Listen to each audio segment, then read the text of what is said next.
Public comments at the I like it better too. I thought about mentioning that a long time ago because of the cost of that all the time. And I said, that makes sense because it I like the comment.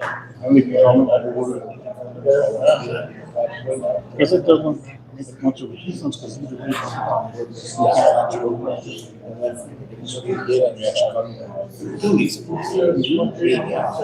It's either one.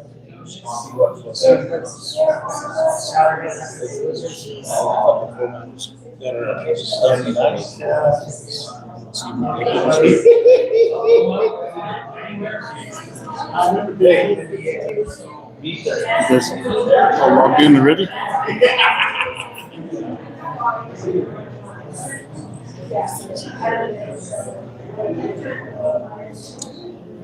You guys ready? Valerie?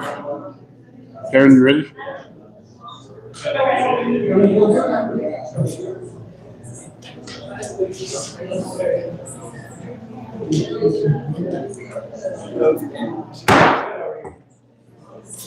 Good evening. I'll call this meeting to order at 6 o'clock. Thank you for everyone for being here tonight. I'm glad to see this room packed as usual. We usually don't get people coming to our meetings, so I'm glad to see you all come and be able to participate in our meeting and be part of our local government. Madam Clerk, please call roll. Councilman Dylan Here. Councilman Questa. Here. Councilman Jason. Here. Councilman Dylan. Present. Next item is Pledge of Allegiance.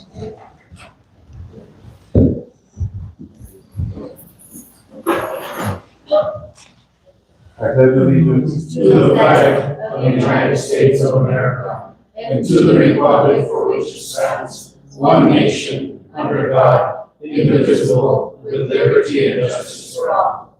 I salute the flag of the state of New Mexico and the symbol of perfect friendship amongst united cultures.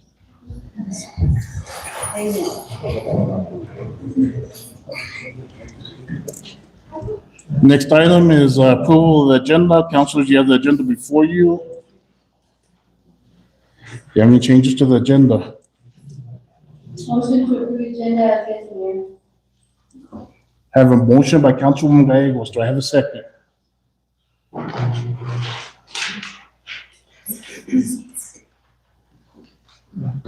I'll second. Second by Councilman Ortega. Madam Clerk, please call roll. Councilman Dylan. Yes. Councilwoman Louise Gagos. Yes. Councilman Jason. Yes. Councilman Dylan. Yes. Next item is approval of the minutes, regular council meeting, February 24th, 2026. Did you all have a chance to review the minutes? Motion to approve minutes, Mayor. Second. Motion by Councilwoman Gallegos, second by Councilman Gonzalez. Madam Clerk, please call roll. Councilman Dylan. Yes. Councilwoman Louise Gagos. Yes. Councilman Jason. Yes. Councilman Dylan. Yes. Next item is employee recognition, Ms. Shannon.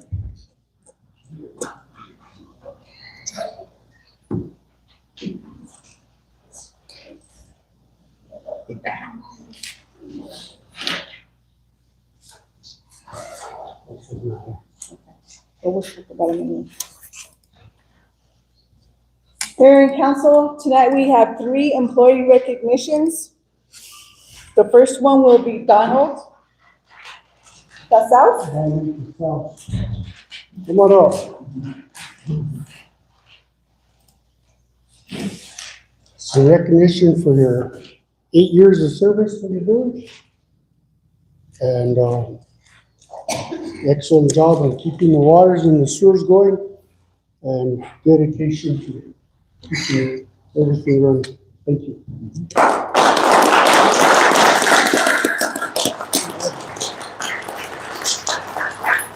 Thank you, Donald. Thank you for your hard work and your service to the village of Questa. And then the other employee would be Russell Gallegos, which I don't think he's here. Well, he has 11 years and he's put in some hard work. or even under myself and under other supervision. So thank you for him.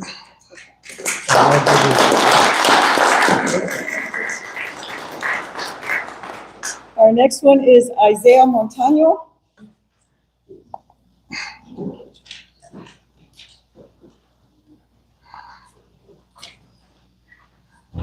Chief Bobbitt could not be here tonight, so I'm going to read what was written and sent to me as soon as Isaiah gets in here.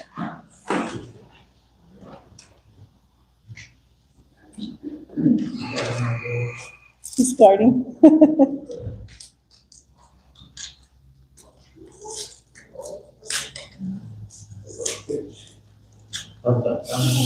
Come here, Isaiah.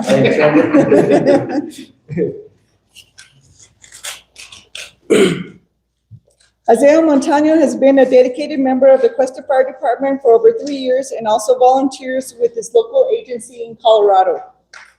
During his time in the fire service, he has completed training in vehicle extrication, hazardous materials awareness, and operations. He's an EMT basic and emergency vehicle driving. Known for his positive attitude, Isaiah is a valued member of the crew and someone others enjoy working alongside. When he's not on shift, he spends much of his time outdoors, enjoying hunting and guiding hunts. And he had a birthday on Sunday.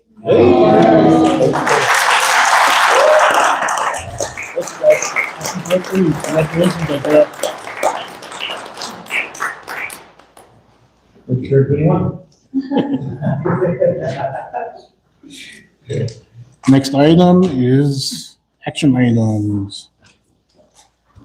Action item A, discussion, consideration, decision, resolution 2026-04, participation in the transportation project fund by NMDOT, Old Red River Road / Old Llama Road.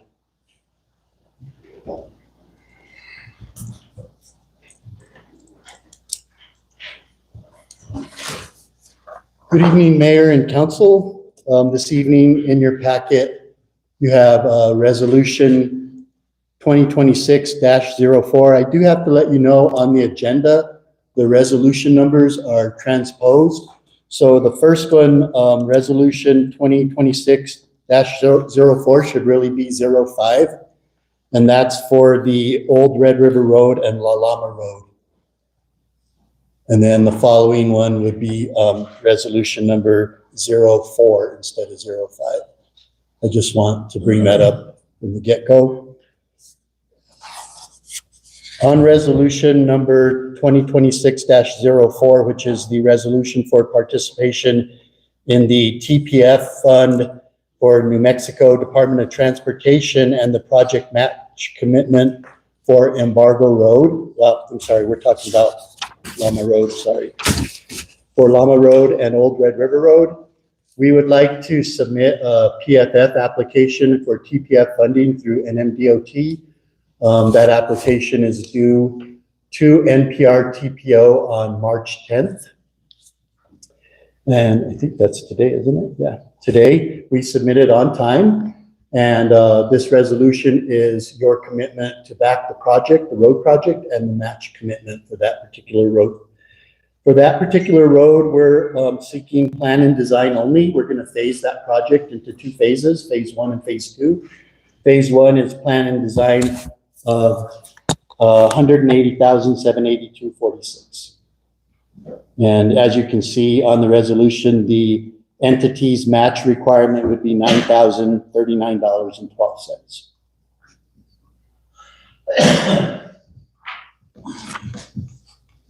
I'll stand for any questions.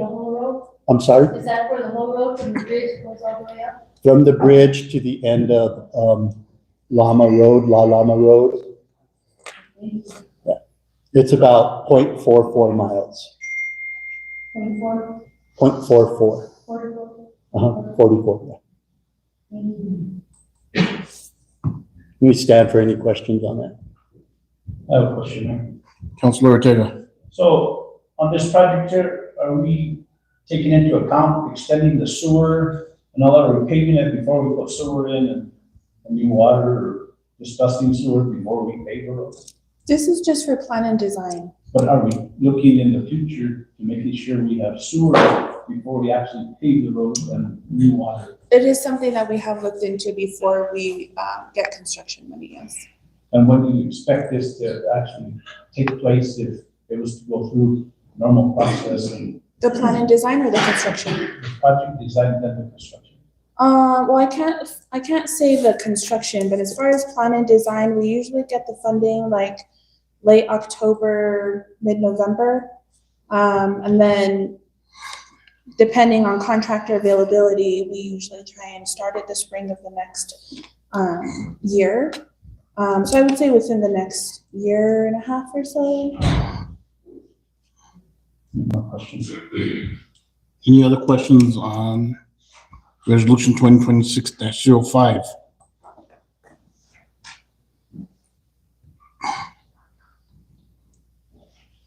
No questions, Mayor.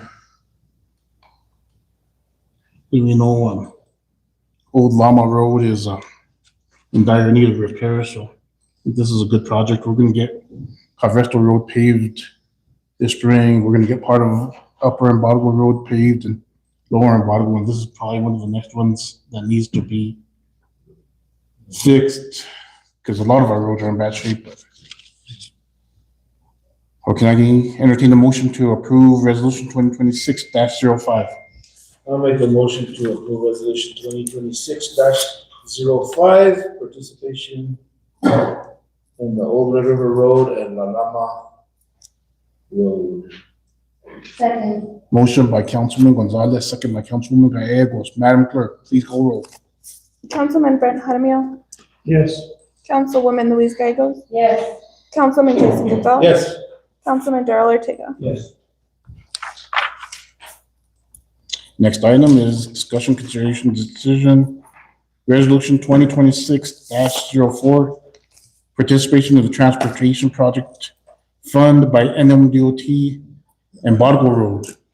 Thank you, Mayor and Council. We are also submitting a PFF or TPF application to NMDOT to seek construction and construction management funds to complete Embargo Road. I do have to let you know on the resolution before you, there is a clerical error where it says total project cost of plan and design.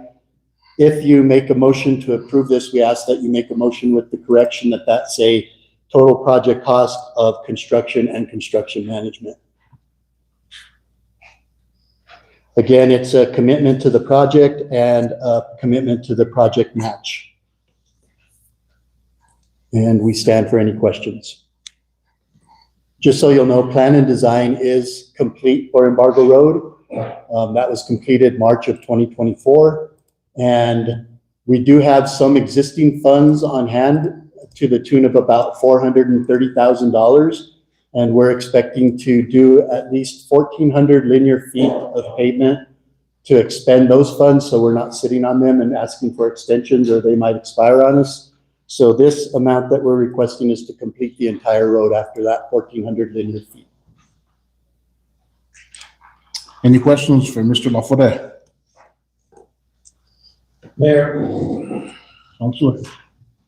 so my understanding from last meeting or the meeting prior, we were gonna pay from Polito's garage all the way to the crow's nest. Correct? 1,400 linear feet. Yeah.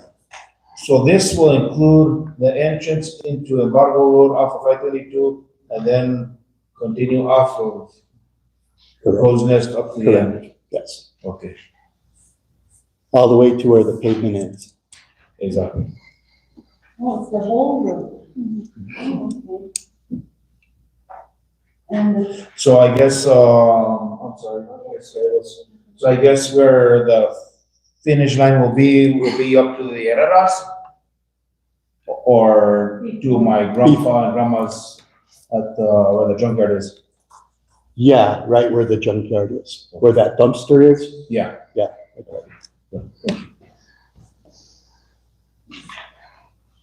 when you asked to approve it with the total cost of construction and Construction. Construction management. management. Yes, ma'am. Thank you.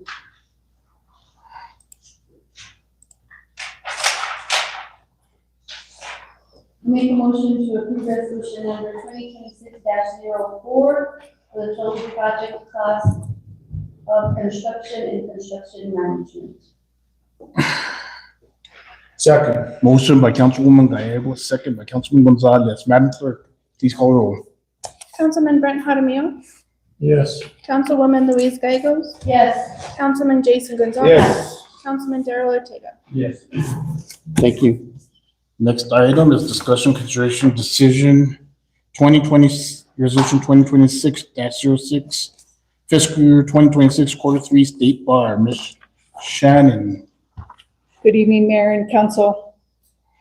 In your packet, I included the resolution for the budget adjustment request for our fiscal year 26 for the third quarter. It does increase expenses to our operational fund. So we will have an increase in our required reserve of $7,083.33. And that is because we are including in this budget adjustment the purchase of a police vehicle. We had a leadership team meeting last week, and Chief Romero told us that one of his trucks went down and it's going to cost a lot to fix. And he felt like if there was any way we could get a vehicle, it would be better in our best interest just to get a newer vehicle instead of trying to keep fixing those two older trucks.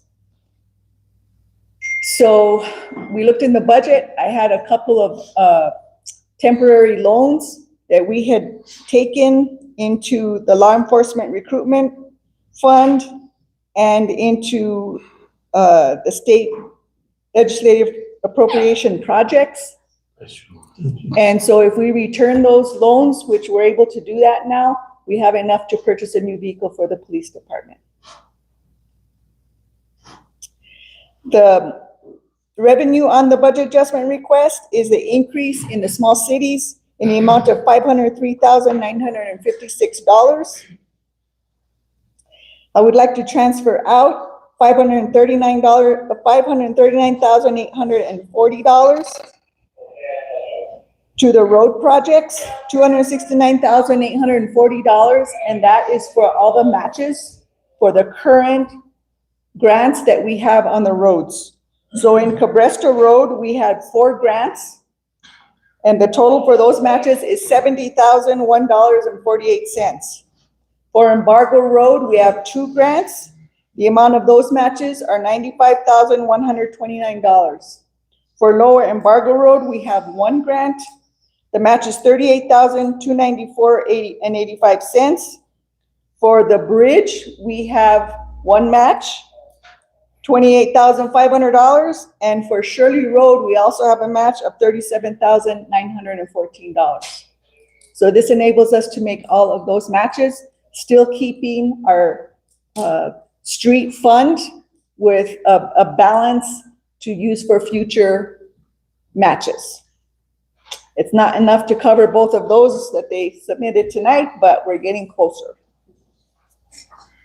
Also, this budget adjustment request shows the expenses that will be occurred for those matches. So you'll see a transfer in and expense for roadways and bridges for the same amount.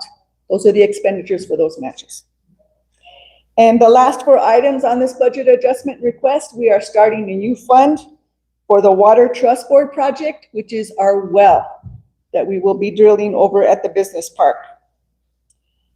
The grant is for $1,440,000. We have loan of $360,000, a match. So I have a transfer in of $270,000. And then the infrastructure project for that is $2,070,000. I stand for any questions.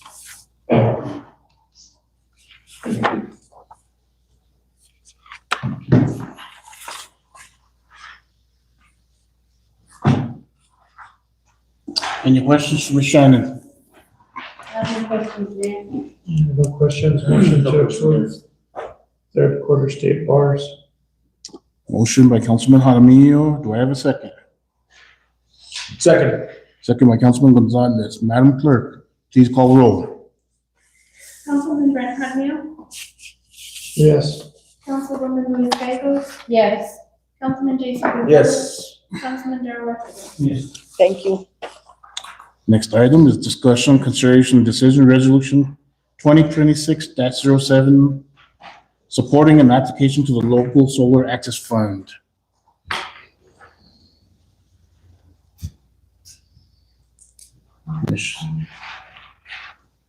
The Hill.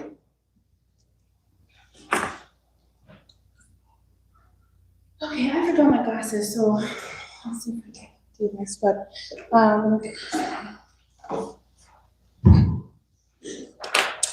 okay, so in your packet, we have included resolution number 2026-07, supporting an application to the local solar access fund.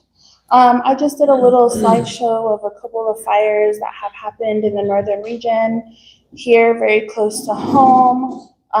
There's the Hermit's Peak Fire, the one in Rio Doso, the one up in La Veta, and Hermit's and Calf Canyon that combined. Next slide, please. Okay, so I just wanted to kind of give an overview of the grant. So this grant is a local solar access fund project grant. It's based off of two sections that you can apply for. One part is the actual fund project grant. The second part is the technical assistance grant. So it's basically a grant that you can, so the top one for the project fund, it's basically a grant that you can use up to $1 million for solar energy projects used to power buildings and infrastructure in New Mexico communities. As well as the technical assistance grant, that is a grant that you can ask for up to $50,000 for technical assistance needed to apply for federal or other funding for solar energy projects. So just a little breakdown. The project fund grants up to $1 million, as I just stated, gives you the eligible applicants, local government is part of those, and then the eligible use of the grant funds. The second one is for technical assistance, for grants up to $50,000 for technical assistance needed to start a solar energy project, eligible applicants, and then the eligible use of the grant funds, which is grant writing, engineering, feasibility studies, environmental assessments, and permitting support, legal and regulatory compliance assistance, project development, and planning services. And again, that is up to $50,000. Next slide.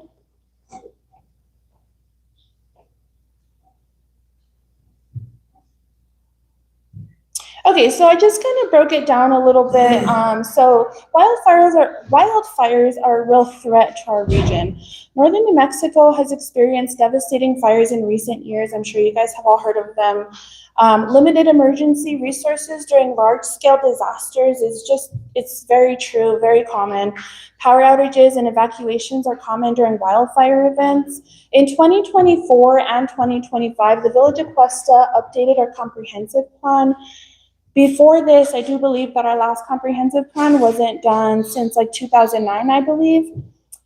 So the administration quickly learned that resources are very limited in a time of emergency. We did have a company come out, they did a lot of research, they had a lot of public meetings, met with a lot of folks. We also are currently having emergency mitigation meetings with the Taos County Emergency Management with different entities. And some of those entities are like Red River, Taos Ski Valley, the town of Taos, Eagle Nest, Angel Fire. So basically all of the surrounding communities within Taos County and some of the Colfax County. And we basically meet and we try to assess what the resources we have and how we could be of assistance to others if there was like a wildland fire, either with them or near or here with us. So upon doing our comprehensive plan, Living Word Ministries, which is the church just down the road here, they reached out and they were concerned that we possibly maybe don't have enough resources, like if we had a wildland fire, to help assist not just our community, but the surrounding communities. As many of you know, our current fire department and EMS, they not only service Questa, but they service Costilla Amalia Cerro, Latier, all the way up to the Colorado border, and that's kind of how it's always been. And they've done a wonderful job. And so Living Word Ministries wanted to become part of this master plan We have been in contact with the school as well and the gym and stuff like that, but we want to ensure that our students are safe for what happens to those that perhaps maybe don't have a student or something like that. So they were able to get a grant, and basically it was like I'm not sure if the grant was through Red Cross, but I do know that they got approval from Red Cross to be able to be a hub for the village of Questa to be able to, so if anybody was displaced, they were able to get cots and generators and kind of update their situation there at the church to be able to house people who were displaced. Perhaps they didn't have food, or maybe their animals needed to have food and we just needed a place to store these items. And so it was kind of a huge collaborative effort. And I just put a little asterisk there. Events like the Hermit's Peak Calf Canyon fire really showed how quickly fires can impact, not only the region that the fire is in, but surrounding areas, and just really overwhelm resources. And that includes emergency responders as well. Next slide. So the importance of just being able to have things that we need. Many residents depend on power for essential needs. So when we got together with these meetings and just here internally as well, we have a lot of elderly residents living alone, not just in the village of Questa, but in surrounding areas as well. Residents who use oxygen or on CPAP devices, they have medical mobility equipment. Perhaps they need refrigerated medications that if they go bad, it would be detrimental to their health. We can't forget the mothers who have babies and are breastfeeding. Milk is only good for a few hours left out, and we don't want that to go bad. Communication and emergency alerts if they have something that alerts somebody and their power goes out. So when power outages occur during emergencies, residents can face immediate health risks, and that would be detrimental. A story that I shared with Councilor Ortega this morning was in the Rio Doso fire that happened last year. There was a gentleman who was at the chalet at the top of the mountain, and somebody was supposed to pick him up. Nobody ended up picking him up, and he ended up burning in the parking lot of the chalet. And it was a huge story, and I couldn't even imagine if that had happened here. It's just devastating to know that even happened. So building a resilient community is just knowing where our resources are. I have spoken with our fire department, our chiefs, and something that they are going to be implementing soon is going around and figuring out where these elders live, if children are in need, or anybody, if they're in need of oxygen, and if they have mobility issues, if they have a car to get to and from in case something like that were to happen. And so it's just all about community effort. So investing in preparedness today protects our future. We can strengthen emergency response capability, protect vulnerable residents, support first responders, increase community resilience during disasters, and just ensure that the village of Questa is prepared to help both residents and neighboring communities. Preparedness is not just planning for disasters, it's protecting our community by investing in proactive solutions like, so basically now I'm gonna say, so we ended up submitting this grant for solar powered battery backups for our current fire station. That way we ensure that when emergencies do happen, the village of Questa is ready to respond. For those of you that may not know, our current fire department did get some really nice renovations.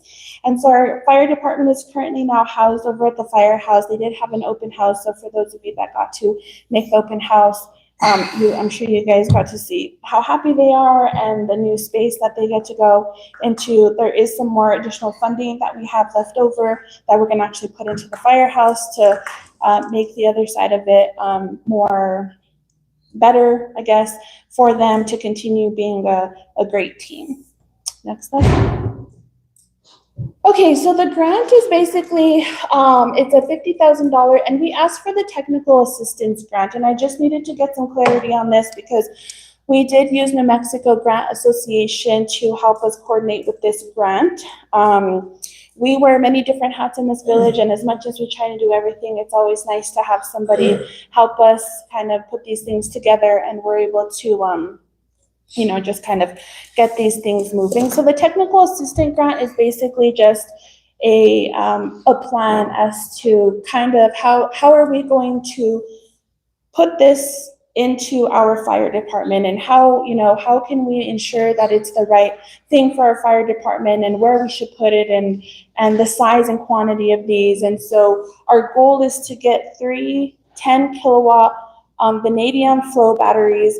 And I did speak with our fire department currently, and I said, well, what are your thoughts? Like, I don't really know much about batteries. And so I was able to get some good feedback. And one of the examples that I was given is one of these batteries would be able to support the power of a single family residence for about a day and a half, depending on how many things are plugged in. And so basically this would be perfect enough, like if we had people who were on oxygen or people who needed like large machines and, stuff like that. We have these units, and please correct me now that we have EMS here. We have these units in the ambulances, and they are like machines that can take vitals and ensure that people are alive and healthy and safe. And so let's just say, God forbid, that we were like surrounded and our EMS couldn't get over to Taos County to get to the hospital. We would want to make sure that those machines in our ambulances are still working and we're able to take vitals and we're able to take care of these people, like if they needed an EKG or anything like that. So the battery lifespan of these is 15 to 20 years, typical for these vanadium flow systems. Again, each unit is 10 kilowatts with 40 kilowatts per hour. And so the total would be 30 kilowatts, 120 kilowatts per hour battery size. Next slide. And I so graciously asked our EMS to help me with this little visual. When I search these up, there's many different types of batteries, so please don't hold me to this picture. Don't, think that this is it. There's many different sizes, and that is what the technical assistant grant does, is it basically says what will work, what is best, and for the space capacity, what should we do? But this is basically kind of what it would look like. And on the left-hand side, there's the batteries, and then from what I was told on the right-hand side, this is the housing of multiple batteries. You can see there's like little doors to get in to house them. So basically, this is just a resolution asking for support to be able to get this funding to start this technical assistance grant. If the grant is approved, then we move on to the actual application funds, which allows us to actually purchase these. It is crucial that the proper documents are done, the technical assistant part is done, so we know exactly what will be beneficial for our fire department and, what would be most best in capacity as far as space. So I do stand for any questions if you guys have any. That's just kind of the overview of that. If I don't have an answer, I'll be more than happy to get it to you at a later time, but that is just kind of the overview of how I feel this is important. I don't know if any of the fire and EMS guys would like to say anything, but they were very grateful to be able to have this opportunity. If I may, again, everybody, thank you for coming out. It's awesome to see our community come out and listen and take part. This really does help. With big generators, it makes a lot of noise, and that's what you're going to need in order to power the way that we want to help everybody in the community the way that we want to be able to. I really do enjoy the technical specs that I've seen on this. And I think this is just a great program that we can implement. And yes, that housing on the right is probably what we're going to look at for size of those 3 batteries, but it does take up some space. And again, your generator is going to take up that much space by itself, and it's going to be so loud that nobody's going to get to see it. Thank you. I have another question. Councilor Ortega. First of all, this application was supposed to be submitted by March 6th, 2026. So asking for the council's approval now is pretty much behind that deadline, correct? So when I spoke with the lady at the Grant Association, she said that if we went ahead and submitted the application on Friday, that was fine. It's pending the resolution. So if this resolution does not pass, and I just let her know, the application will be pulled and it will not move forward. And so I did also speak with Susan Rodriguez, Senior Program Advisor for New Mexico Financial Authority, and I actually got the application which the mayor submitted. If you could put that up there, Oh, yeah. we can talk about that application process. You know, I hate, we've done this before and we're doing it again. We come ask for forgiveness instead of asking for approval prior to submitting applications. There was a time to do this, and our agendas aren't that big that we kind of got this under. If you go to the last page, number 2, it's highlighted.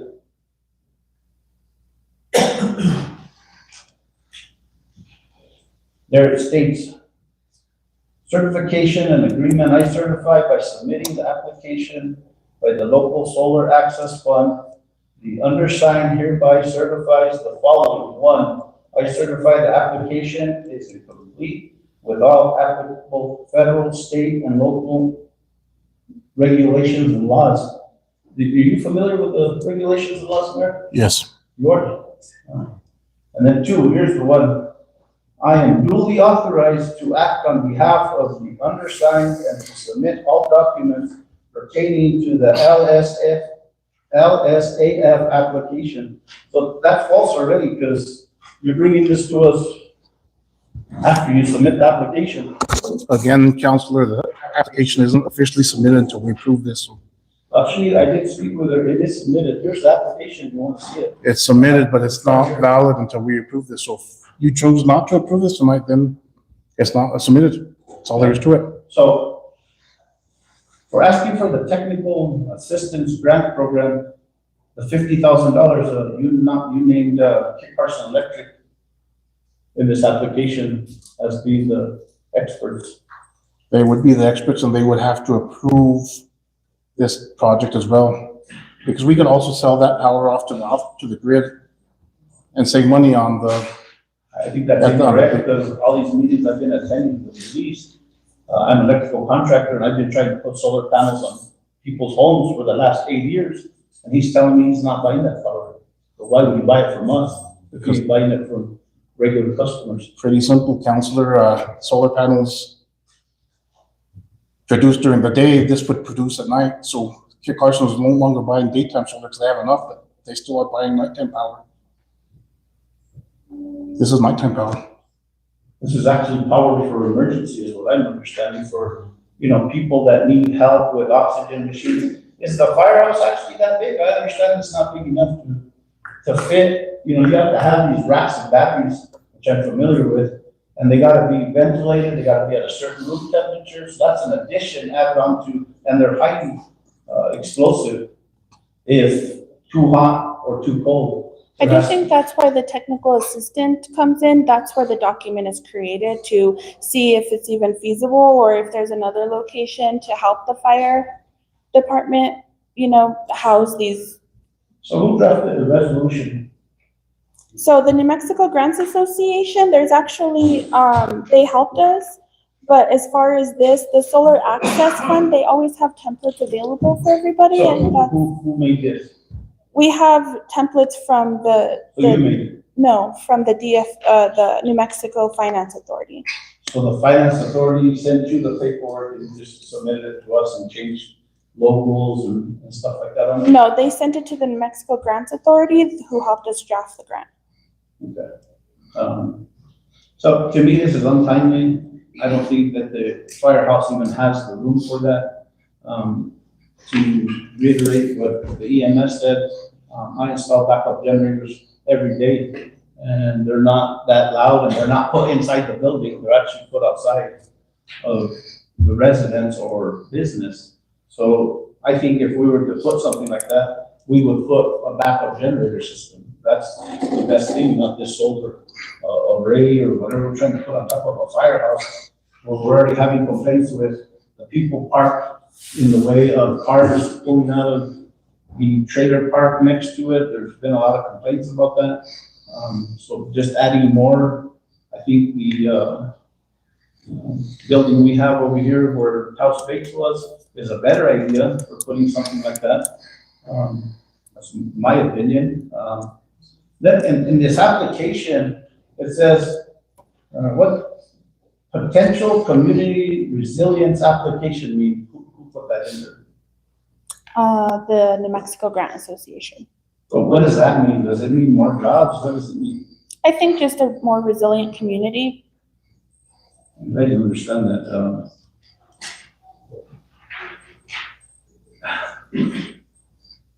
The fire department, like I stated again, I don't think has the facility for batteries and handicapped people, and how do they respond to fires if there's basically a bunch of people in this room, and it's not that big.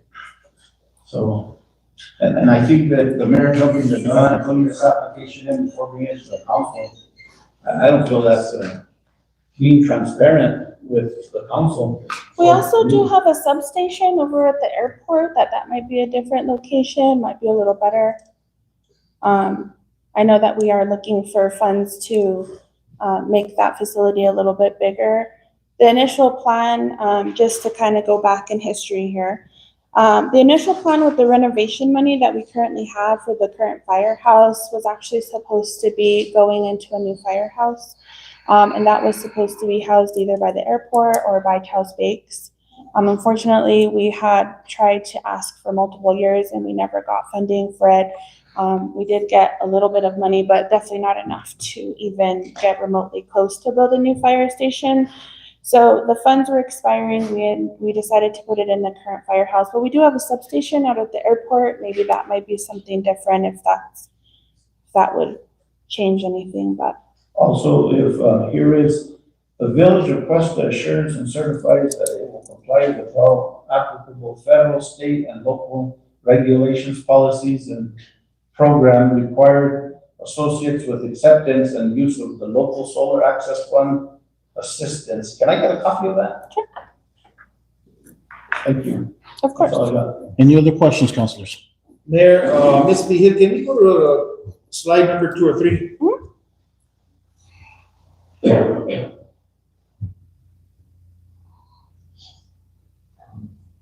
This is two. That one right there.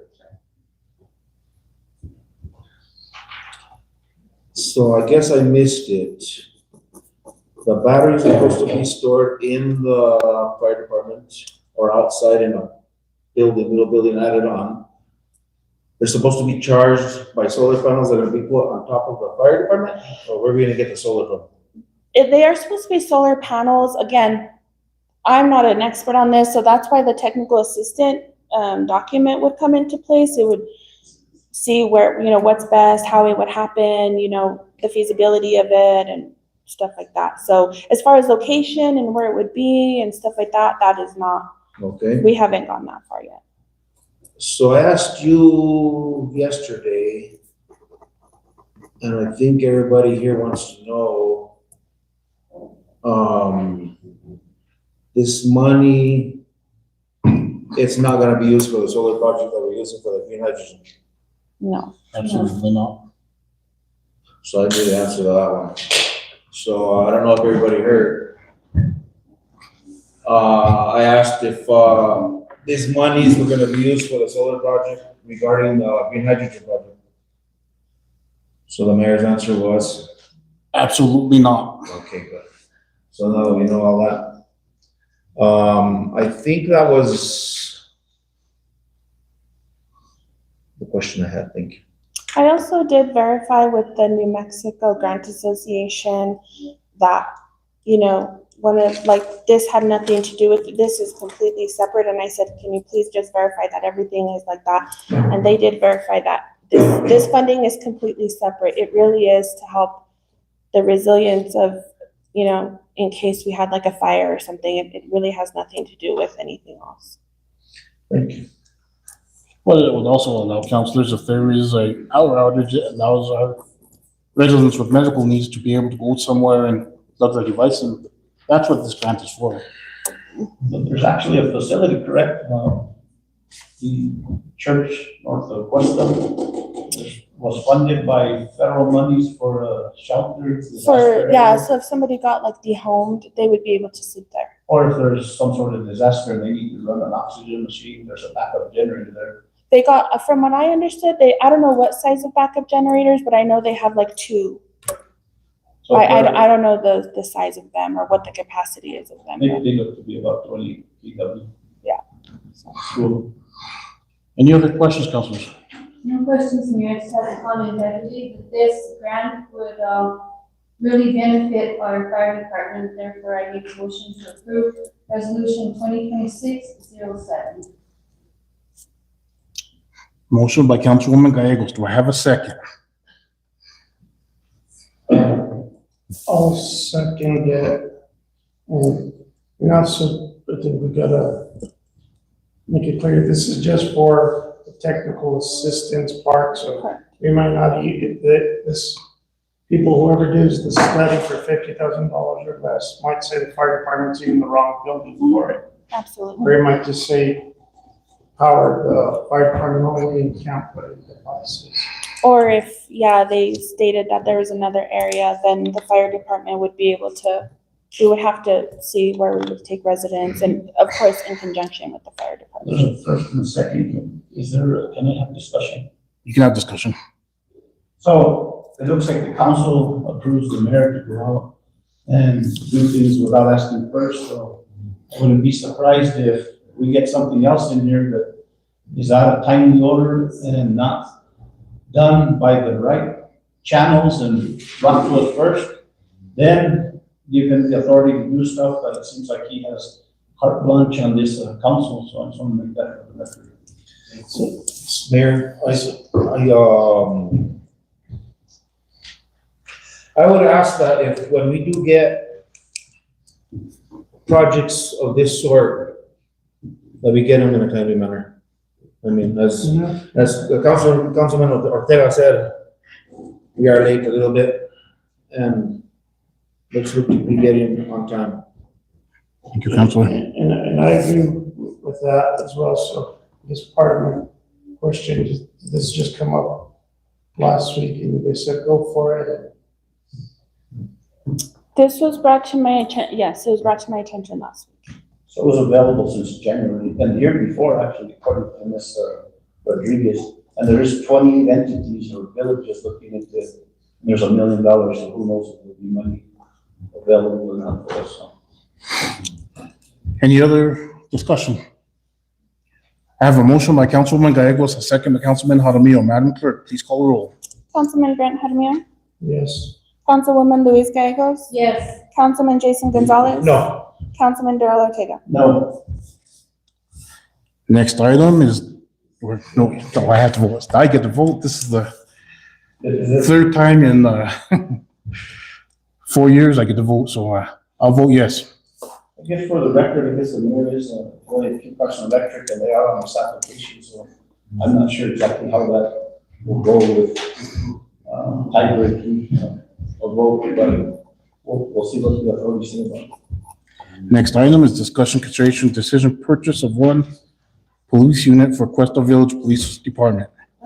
SPA with Chalmers Ford.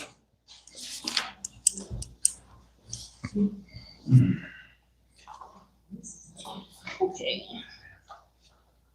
Mayor and Council, in your packet, I have included a proposal that Chief Romero has received from Chalmers Ford. This is where we got the rest of his fleet. They are on a state price agreement. He was unable to make it today, so he said if there's any questions that I could not answer, he's be more than happy to answer them at a later time, or I can try and answer them to the best of my ability.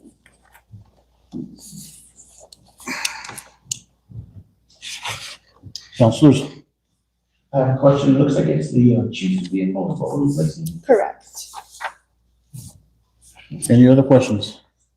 Mayor, I failed to ask this when Ms. Shannon was speaking. You could just stay seated then, Ms. Shannon. Regarding the vehicle that was,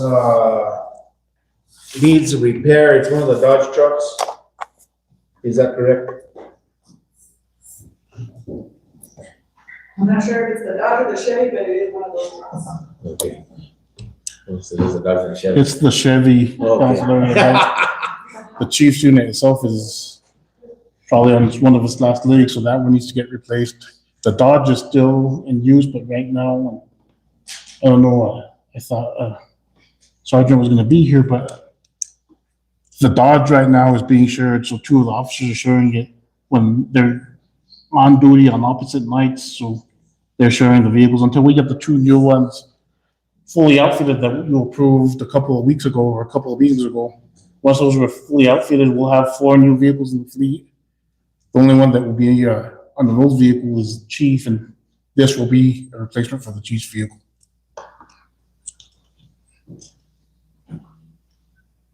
I'll make a motion to approve. Second. Motion by Councilman Ortega, second by Councilman Jaramillo. Madam Clerk, please call roll. Councilman Brent Jaramillo, Yes. Councilwoman Luis Gallegos, Yes. Councilman Jason Gonzalez, Councilman Darrell Ortega. Yes. Next item is matters from the administrator, Ms. Shannon. Just a reminder, Mayor and Council, that the Municipal League will host a virtual legislative recap on Thursday this week, March the 12th at 2 p.m. Earlier today, I did email you the link to that virtual meeting. Our fiscal year 25 audit was approved by the Office of the State Auditor last Wednesday. We will be scheduling our auditor to present the audit to you at a meeting soon. Our utility clerk, Amy Lopez, has contacted Waste Management about scheduling a dumpster audit.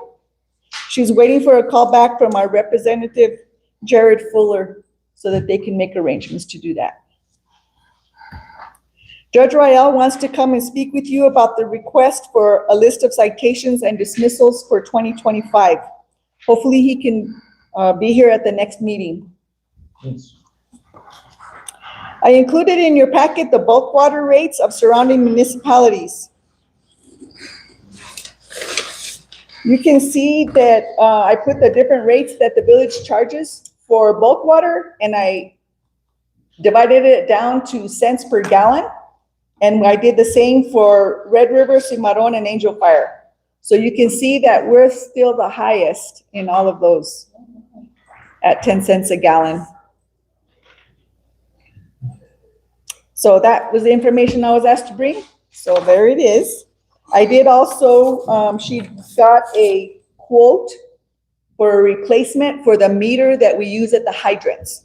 We only charge $1,000 for the deposit, but a new meter, if it was broken or taken and not returned, would cost us $4,243.19. So we probably do need to look at the ordinance and increase that deposit.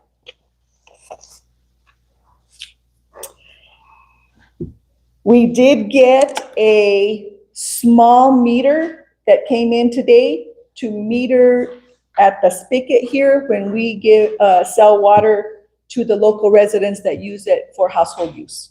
Ms. Shannon, I just want to put out for clarification that I still have not allowed bulk water to be sold out of the village. And I don't plan on allowing it anytime soon until we have further discussion on our water ordinance. Yes, Mayor. We have not sold bulk water, but the people who have already purchased bulk water, we're letting them take what they have already paid for. But they can't buy anymore until I'm told that they can. I have a question to that, Yes. if I can, Mayor. So I did see a truck filling up a huge container heading north of Questa from the hydrant today. That was Taos County. They're still not selling to anybody? I think that's what I heard. Counselor, that is mutual aid to help the residents of Latier neighborhood that don't have water because their wells went down. That tank holds 525 gallons. It was put on my property in El Rito, and people can come that are having problems with their water system. They can come and get water there. So I guess I'm not clear on what.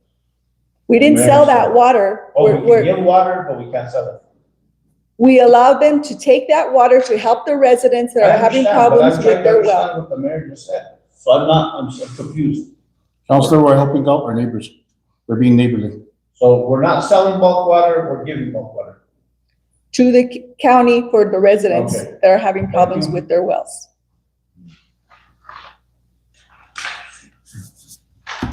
I reached out to Superintendent Maldonado about the property near the well that the school is supposed to give to the village. He said he is working with the attorney to see what they need to do to get approval through the New Mexico Finance Authority to transfer the land. I don't quite understand why they have to go through the Finance Authority, but that's the way his email read. So I'll just keep talking to him and see how we can get that going. I updated the conference list to include current travel and 3 others you might be interested in attending later this year. It's there on your desk, and I stand for any questions. Any questions for Ms. Shannon? I guess just a statement, Mayor, regarding the bulk water. I know there was the argument that maybe we're selling it too cheap, but I did bring in my water bill. And I think, we're right at, I think the residents are doing better than the bulk water. Yeah, and it's actually on the bottom of Ms. Shannon's report there, right? And we have a room full of people that are probably gonna tell us that they're concerned about water use. I agree with them, and I think what we're talking about when we talk about bulk water is these construction companies that are doing projects at the Rio Grande, and those ones are pulling a lot of bulk water. I think we can take into consideration some of these residents that are actually pulling water that go up to like Pinalete Estates, but that's their water system, and they're buying water from us. Those are the ones that Ms. Shannon spoke about, that they buy 3,000 gallons in advance, so they've already purchased water and they just have to come back and get what they've purchased. We can, as a council, or we can just decide that we want to actually serve those people and not serve these construction companies or whoever might be pulling bulk water out of the hydrants. Does that make sense? I have a question, Mr. Councilman. So, I mean, all this with what's going on in the schools, what kind of meetings has the village had with the school district or with the board or what? Yeah, what kind of land, and kind of fill me in with the details? So if I remember correctly, we had agreed with them as a trade for property around the well over by the high school to put up fence for them and gates so that our guys would not track mud and things into the school property when they come from the well. We have built up that road. There was a whole agreement with attorneys and all of this Do you stuff. have something in writing or? I can get you Good, I'd that. like to see it. And so we have done what they have asked, and now we're just asking for what they told us they would give us. So I guess what my concern is, Mayor, on that is, you know, I have a meter at my house, just like everybody else by the council, that gets read by, you know, someone driving by. Why don't we have that kind of technology on those wells instead of having to go to them twice a day? Why are we not putting something that reads back so our people don't have to go out Saturday, Sunday, morning, evening, you know, twice a day, go through the school property when there's school, track mud if it's rainy or muddy onto the pavement, whatever the dispute is. Why do we not have a well that reads itself instead of us, you know, a reading? Because I did ask for that and I got a bunch of, you know, like we're back in the 70s or something, you know, handwriting on the well, number 1 at 8 o'clock, at 10 o'clock, at 2 o'clock. And we're in the day and age where that thing should come right to this office or to the water department and print out, and it was read at 10. We could set it up that way. If that's something that the village, we should look at as a council and mayor and village, of trying to get something that is actually read by itself, and not us having to go out there and do that. Then we would have to talk to the school about shutting gates and, you know, dirt on the pavement or whatever the dispute is. And that would eliminate that whole problem and probably save us a little bit of overtime probably too. Counselors, our current SCADA system does not take care of all of the needs. Yeah. And they also go up there and they don't just look at the levels, but they look at the chlorination on there. They look at different things that they have to monitor because our current SCADA system does not do that. That's all. Any other questions for Ms. Shannon? No questions, Mayor. Thank you, Shannon. Next item is matters from mayor and council. Councilors? I just have one. Go ahead. Under the public comment. I was working on planning any Earth Day activities. And what do those Earth Day activities look like? April 20th. Second of January, the dumpsters, and sometimes we do the street cleanup. Usually Councilor Gonzalez is usually the meadow on that one. Bunch of mattresses piled on the rest of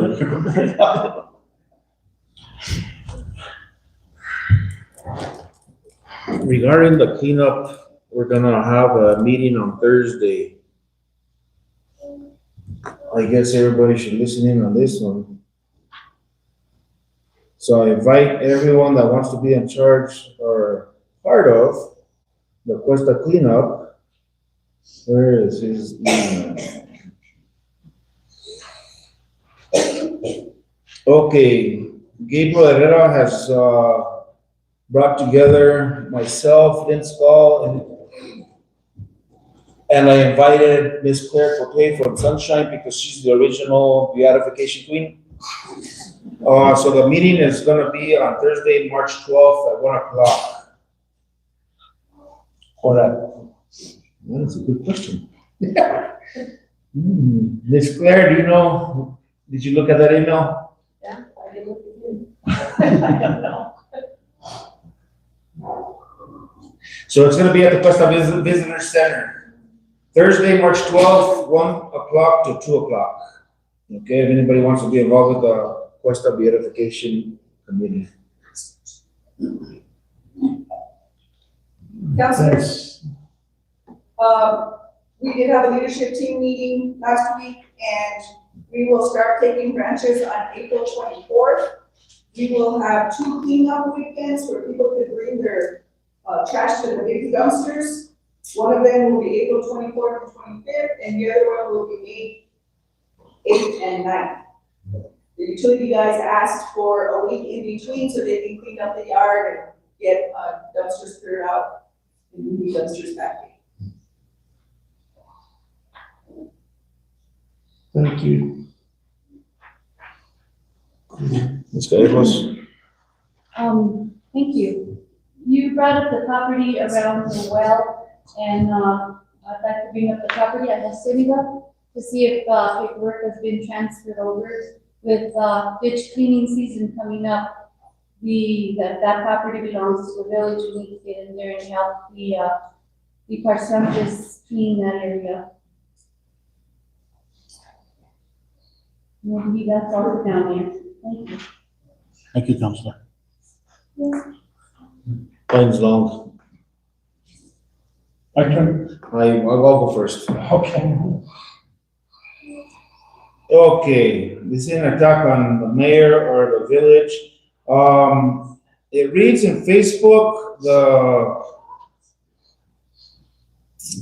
the Office of the State Engineer, the water experts for the state of New Mexico, they have conducted hydrology studies and evaluated potential impact on any wells within a 2-mile radius of a well proposed for this project. Does that mean that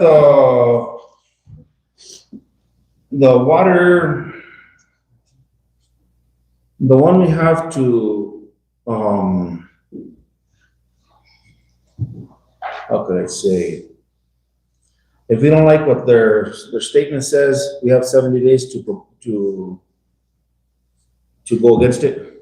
That would have to be with, Is that the water settlement issue? yeah, well, no, the water settlement issue's already done. That would have to be with any transfer of water rights or. So the water study's already been done? Mhm. Well, on that well, Okay, it's not the effect of the 2-mile radius. the 2-mile radius has been done too on that well. Oh, really? Mhm. So do we have, so when was that completed? 2018, I believe that was completed when they adjudicated and No, a new one regarding the proposed solar project and the hydrogen project. there's nothing on that yet. Okay, so that's the state, that's what I wanted to know from the statement that was made on Facebook. Okay, so I'm gonna give a timeline of everything that I know, being that there's so many people here. Okay, on October 17th, we met with Luis Reyes. He wanted to ask how we felt about the green hydrogen project and solar project. I stated that, and myself and Miss Councilwoman Gonzalez, we both stated that we'd be okay with it as long as there was good PR, okay? That was in October. No, that was in, that was 23. So we had a discussion on August of 24, where me and the mayor got in a little spat. We still talk to each other, it's okay. So after that, to satisfy me, I was set up with another meeting with Luis Reyes. And during that meeting, he presented me with a couple of papers regarding how much profit the village of Questa was gonna receive. Okay, so the solar project is supposed to cost the village of Questa $50 million. Okay, over a 20-year span, the profit should be 65 million. Okay, now if you're looking at real numbers that we can see on a piece of paper. I did forget the piece of paper in my wife's car, I'm sorry. So if you divide 15 million, which is 65 million minus 50, and divide that into 20 years, you come up with a number of 750,000. Okay, these are real numbers that I can see on a piece of paper. Is that per year? So Yes, that's per year. And that's at 25 cents per kilowatt hour. Okay, I was gonna ask another question regarding this, but I think you might come up with it with your statement.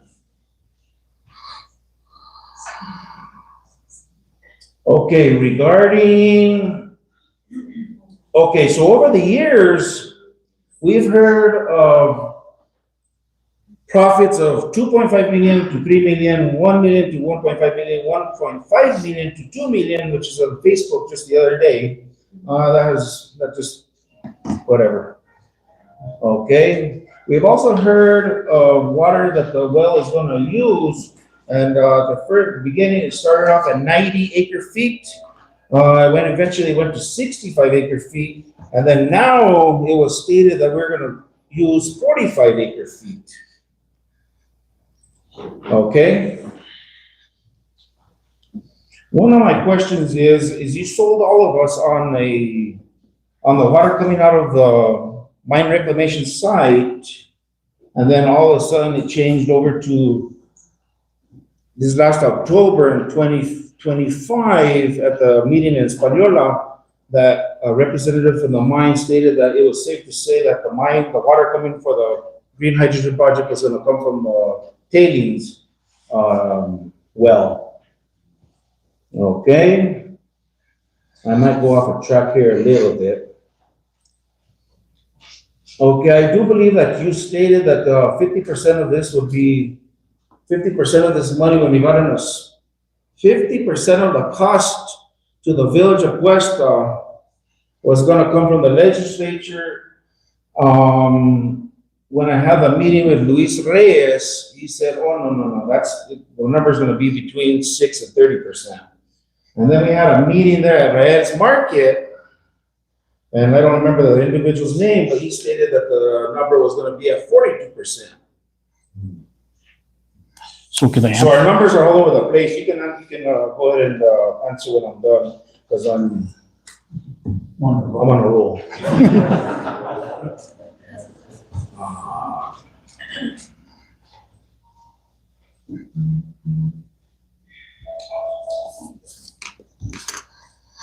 Okay, another thing.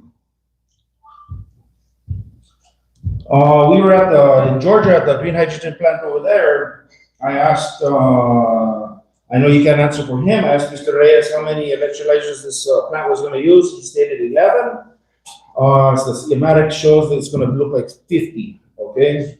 That's something that, not too happy about. After I had to tell everybody 11, and then I had to change my wording. Okay, I asked Cyrus how many employees, full-time employees we're gonna have at this plant. And he stated 3. And I think Luis or yourself may have said something along the lines of, well, we're gonna have a 270-acre solar project. So he said 4, okay? Actually, I'm willing to give it the benefit of the doubt because we probably need 2 people on site 24/7. I'm looking maybe 9 to 10. Okay, if you're 14, it stands correct, well, I will stand corrected as well. Okay, and then we have an LLC that the key question has started for the village of Questa. And I think a lot of people have heard about this, and apparently it's gonna be given to the village of Questa, I don't know. But on the picture that I have, it shows that Luis Reyes started it. So it's almost like, I hate to say this, Mayor, but I mean, who's running this project? You or Luis, you know what I mean? So, there was something else that I had to say. I think Mr. Ortega might cover it. If he doesn't, I'll come back to it. I'm done. So for clarification, when they're talking about percentages, the village would qualify for 50% tax credit through the IRA, which was a Biden bill, the Inflation Reduction Act.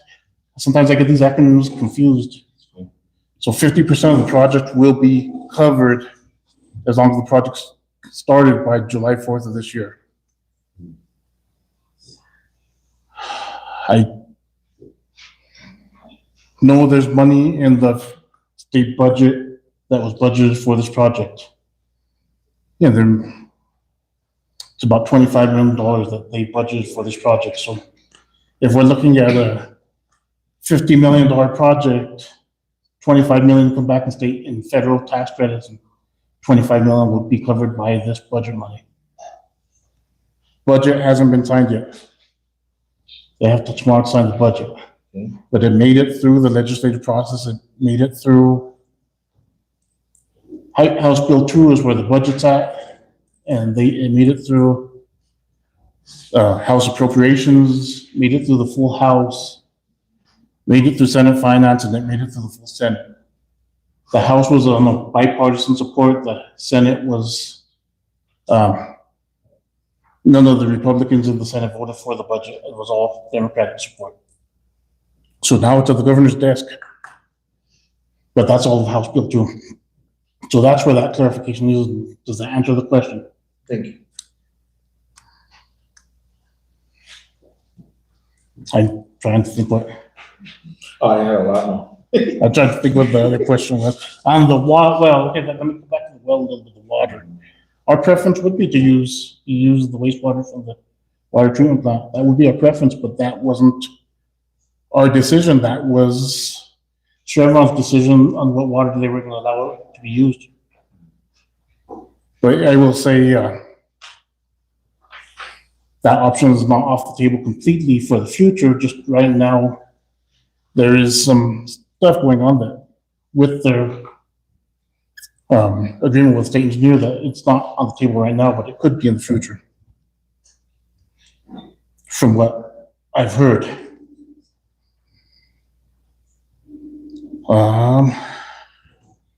And this, you asked who's running this project, it's a partnership, so it's been a partnership since day one.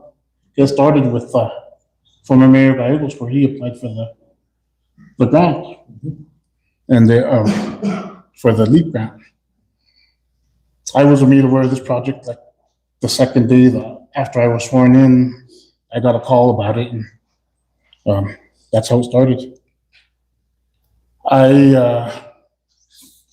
Just can't remember all the questions you asked. There was a, It's okay. I just wanted the public to know my side of the story so that you can kind of see what timeline we are looking at and dealing with, okay, and what's taking place. and we've been, as Councilor said, we've been working on this project since 2022, April 2022. Now will be 4 years that we've been working on this project. There's been several partners, Sandia Labs, Los Alamos Labs, New Mexico State, QEDF. We're all partners in that deep study. NREL, which is National Renewable Energy Laboratory, the Department of Energy. We've worked with the State Environment Department, MNERD, State Economic Development Department. We've met with all of them as well. We've met with almost every environment group in the state. We had initial meetings with sector groups. We had meetings with the school board. We had meetings with UNM Taos. When we had 2 public meetings. And since then, we've had a couple of public meetings, but those have been attended. They've been well attended.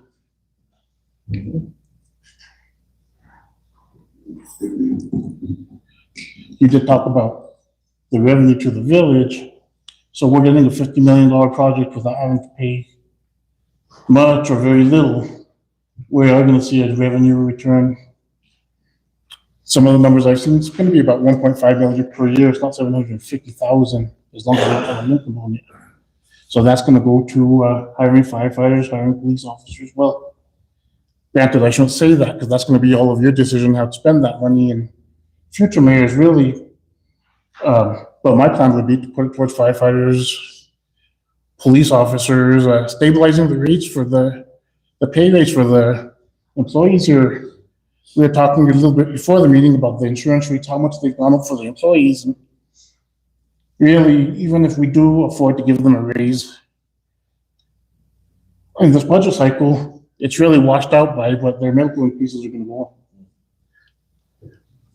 And I say that because I think we have great employees. We recognized 3 of them tonight. We have really good employees. But if we don't keep on giving them their annual COLAs, they're going to start walking. They're going to get paid better in Red River. They're going to get paid better in Taos or Santa Fe, and they'll walk. And I think we need to keep up with that. When I started on the council in 2016, and Ms. Shannon, you were probably the only ones here, but Councilman Jaramillo will remember this, and former Mayor Bagels remembers this. Employees haven't gotten raises in 8 years. 8 years. The first year that I was on council, we gave them a 25-cent raise. The second year, we gave them another 25-cent raise, but we're still trying to recoup from that. And that's where that $1.5 million will go to. And I heard you, Counselor, and I think you're out of order by saying that. By saying what? Am I wasting time? I'm not wasting I've time. got a lot of stuff to go over to the mayor, and I don't think that was a question, but you go ahead and continue. Well, I have my chance to speak too. And just like everyone else. The agenda also says this is a council meeting, not a mayor meeting. But it does say on the agenda, matters for mayor and Like, you run the whole meeting, you know? by law, I do run the whole thing. I don't see Tim Keller running in the office, and that would be his council. This because they have a different form of government council. We don't know I what thought- government we have there. We have a mayor, council form, a strong mayor. What we do and how we put things on the agenda yet. That's something that you came with the law, and that will be on the next agenda. So go ahead, Councilor, I'll turn it over to Okay, here we you. go. This is for the record, so I'm gonna read all these. I was expecting the attorney to be here tonight. I don't know why he wasn't. Mayor said he wasn't gonna be here by phone or in person. So these are all for him, and they're by the record. I want answers for all these questions. How long have you been the village attorney? Question 1. Have you ever been paid $300,000 by Chevron to perform your duties as the village attorney? I ask because half of the village believes it's so. Ever been paid anything by Chevron while under contract with the village? That's question 3. Question 4, is it true that your law firm performed work for Kit Carson Electric Cooperative while your firm has been under contract with the village? Then I'm gonna move on to Exhibit A, just for the record for everybody here to know. It's the attorney bill to the village of Questa. I was told at the meeting by the mayor that I wasn't allowed to present it and put it on the big screen for everybody to see, also by Ms. Karen. It says I'm not able to show details from invoices from our attorney on the chamber's TV screen due to attorney-client privilege. I don't know how true that is or what we're trying to do. Your comments to yourself, you had to order. We'll go up. Yes, you are.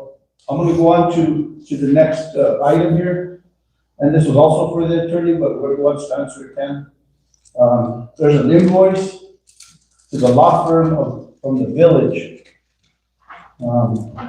His contract states that he charges $100 an hour, which is cheap for an attorney. But we're getting bills in here for typists at $40 an hour. I don't see that in the contract. And I want to know if he knows he's not here, but I want to know if he knows the correct mayor, because our invoices from Robales, Rael, and Naya come into the village of Questa, Mark Gallegos on the bill. And that bill is stated 1/31/2026. Pretty interesting there, Mayor. Then we're gonna move on to the next one.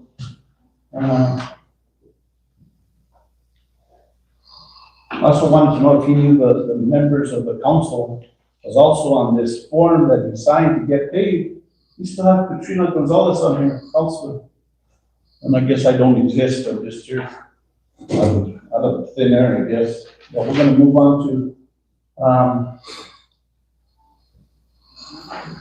the next questions, which are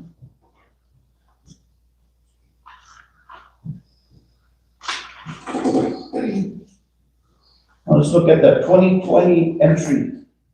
It's right here on 1/20/2026.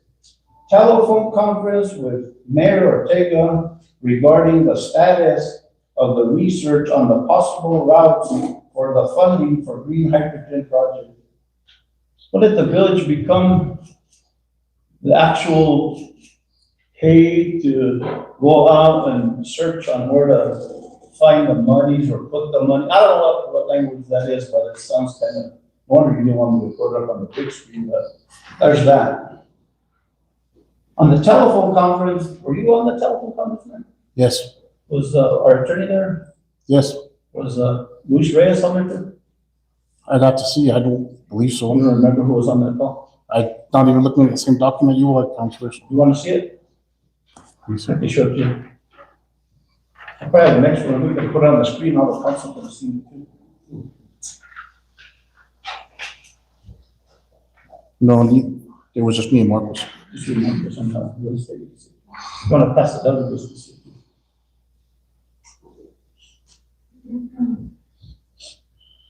I'm just wondering why the village attorney is getting paid to research alternate funding for the Kit Carson electric hydrogen project.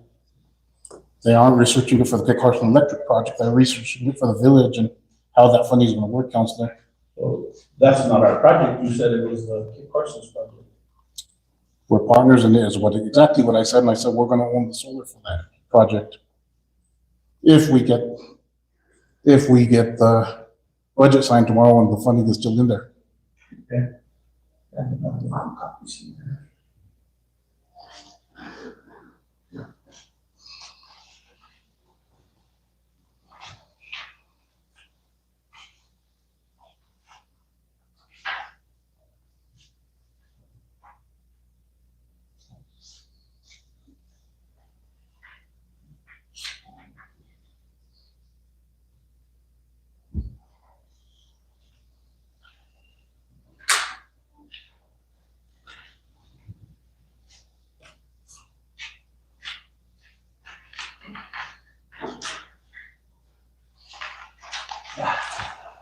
You have another copy. We'll go on to the next item, which is,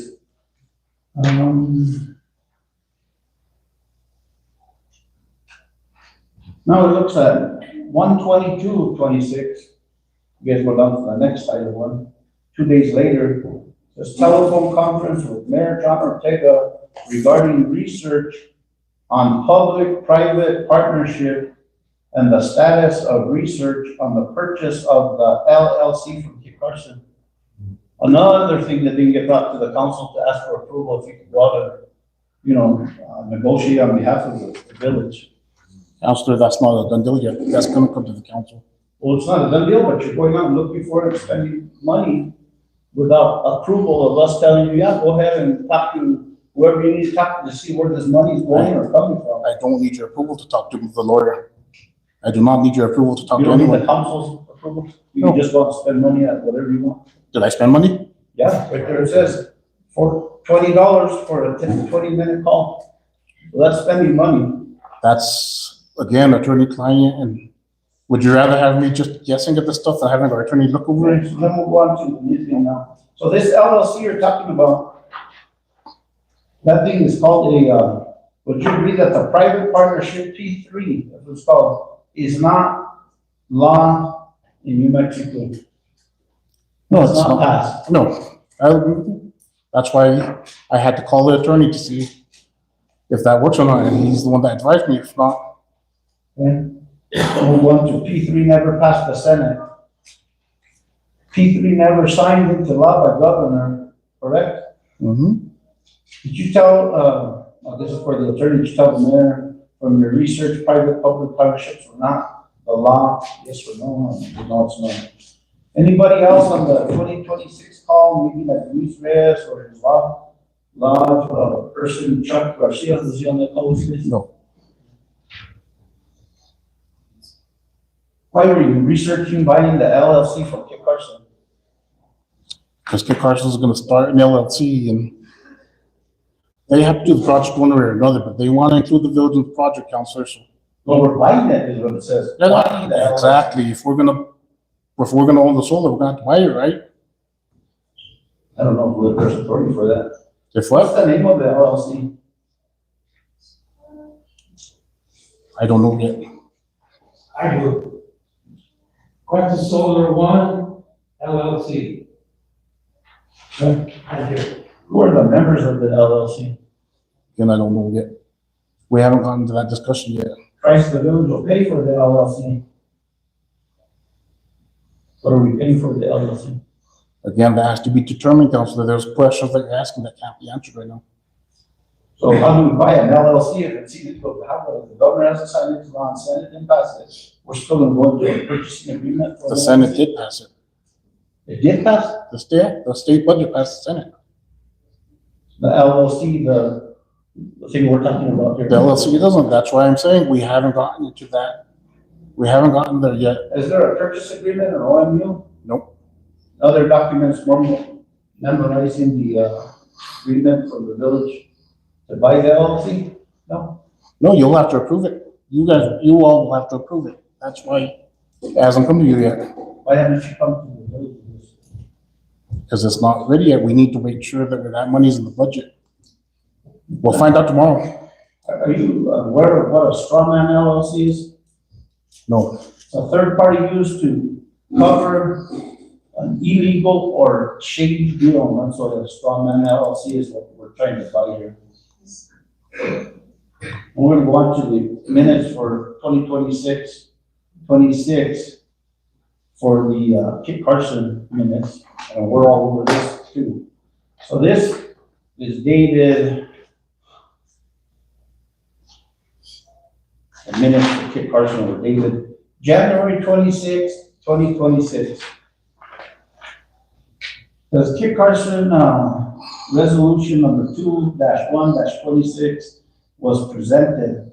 Mr. Reyes explained that the resolution will authorize him to create a limited liability company for the 50 megawatt solar facility in Questa called Solar One LLC. Questa Solar One LLC. The resolution will also authorize Mr. Reyes to act as the president manager and Mr. Richard Martinez to act as the vice president of the Questa Solar One LLC and execute all related documents and agreements to behalf of the LLC. Mr. Reyes presented the rationale for creating the LLC and explaining the intent LLC governance and tax credit preservation. It was also moved by Mr. Rodarte, second by Mr. Bernie Torres, and unanimously approved by the trustees present at Kit Carson Resolution 2-126 to be approved and presented. The president requested that all roll call be taken, and the roll call vote was taken by Carmela Suazo, assistant manager. Yes in favor, no against, was taken as follows. Mr. D. Torres, yes. Mr. Rodarte, yes. Mr. Jasmine, yes. Mr. Valerio Molet, yes. Or Mr. Ortega, yes. Mr. Medina, yes. Mr. D. Torres, yes. And Ms. Beal, yes. So, Mayor, you're still hiding stuff from the council. This stuff is going in front of Kit Carson's board, and they're approving it. You haven't come to us. They're already acting on behalf of an LLC that we're not even familiar with. Counselor, I'm not familiar with any of that either. I don't. Did you not attend this meeting? No. I don't attend the Kit Carson board meetings. I'm not part of the, it's not in my job description or my job to do that. I'm a safety guy. That's my job. You know, the sad thing is, Mayor, is, we talk about being transparent. You know, we're gonna let everybody know what's going on. Obviously, we're not. I have to get a bill from an attorney. Then a research has to be done on what this LLC is. Then look at Kit Carson's board minutes, because it would be easy for you to come and tell the council what you're doing. It's simple. Counselor, I told you already, I didn't know about that, and I don't have enough information on the LLC to present it, but that's not something I can sign on my own. That's something that you all have to approve, so it has to come to the council. It's not being untransparent. It has to come to you. No matter what, you have to approve that. So I can't do that. And if you're trying to accuse me of stuff, Counselor, I'm gonna stop you right there, because you're accusing me, and I'm gonna stop you. You're not stating the facts. You're insinuating that I knew about that, which I don't want to argue with you, so. There is a bill for certain things being done by you. There is Kit Carson doing certain things, and we're talking about buying the LLC. So we're obviously buying it from Kit Carson.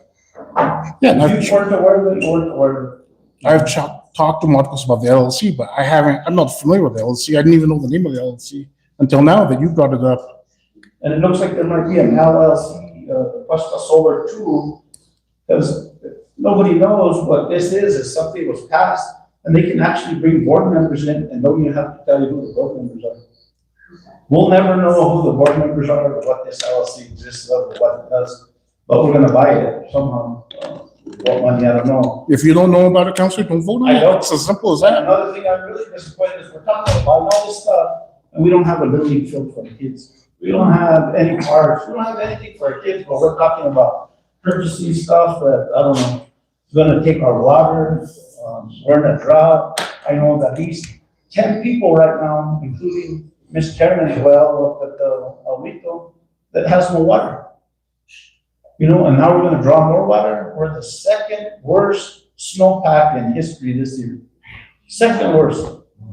Who knows when we get rain? Who knows if we get water? I wish, Mayor, that you would really be transparent with us on the council, and, you know, tell us what you do know. If you don't know, you don't know. We can ask people to find the information for us, so we can know. I don't have to want to spend all my nights researching contracts and researching minutes from some other entity and researching this, just so I can know what we're dealing with here. It's disappointing, that's all I'm gonna say. Counselor, would you rather have me sell you on a $50 million project that we don't know that if we have the money yet? We'll know tomorrow. We'll know tomorrow, and then we can start talking about LLCs, and we can start talking about PPAs, but I wouldn't put the village in a position where we're gonna pay for a $50 million project that we don't have the money for. I would hope that my constituents would expect that of me. If the money is not there, we're not gonna do it. That's all, plain and simple. Same thing with the water. If the water's not there, it's not gonna happen. The state engineer is the expert on that, and I will be working with, I have been working with the state engineer's office and also the New Mexico Geological to come up and present on that. And I promise all of you in the audience that you'll see that. They did do a geological study and a hydrology study through New Mexico Tech, and I'm gonna try and get them here as well. So as far as my matters from the mayor, council, we're touring the Chevron site tomorrow. We're touring the wastewater treatment plant. We're touring the mine site. We're touring the tailings dam. Mr. Herrera has requested that you all be there by 8:45 to go through the mine safety video and get certified to be there. That's at the main gate at the wastewater treatment plant. Yes. No, you'll have to, The guard shack right there in front of the water treatment plant. Okay. Park out there. That's for me, 8:45. okay. Thank you.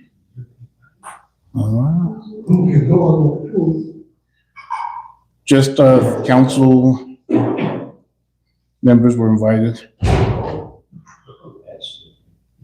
Well, I thought it was posted in the post office that people would be able to go to the tour open. There's limited room. It's not just, I think it's more of a forum. Yeah. it's notice of quorum is exactly what it is. So I'm going to turn it over to all of you folks. So we'll start public comment. It's the policy of the governing body to accept public comment. Because your issue is not on the agenda, the governing body cannot respond immediately, but may direct staff to address issues at a future council meeting. Public comments are limited to a maximum of 3 minutes. I do ask each speaker to come to the podium, state your name, and I also do ask that you state where you reside, if you reside within village limits. I ask that you all be respectful, courteous, and professional while speaking. Please direct your comments to the council as a whole and avoid personal attacks or disruptive behavior so that everyone has the opportunity to be heard. Thank you for your cooperation. We'll proceed with public comment. Go ahead, come to the podium. State your name and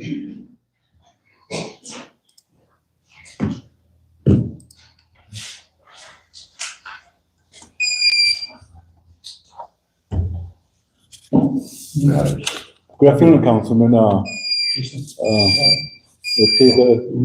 Gonzalez, Romeo Ortega. My name is Curtis Sandoval. I'm the ward chief of Taos Pueblo this year. And we get a little note from a birdie saying that you future plans for a hydrogen water plant. And we would like to see if we can meet with you guys, see what kind of plans that entails. What kind of environmental assessment you guys did? What kind of things that need to go with that? I know those are pretty hefty prices you guys are gonna bill. But we just like to know because we own part of the red clay property due to religious purposes.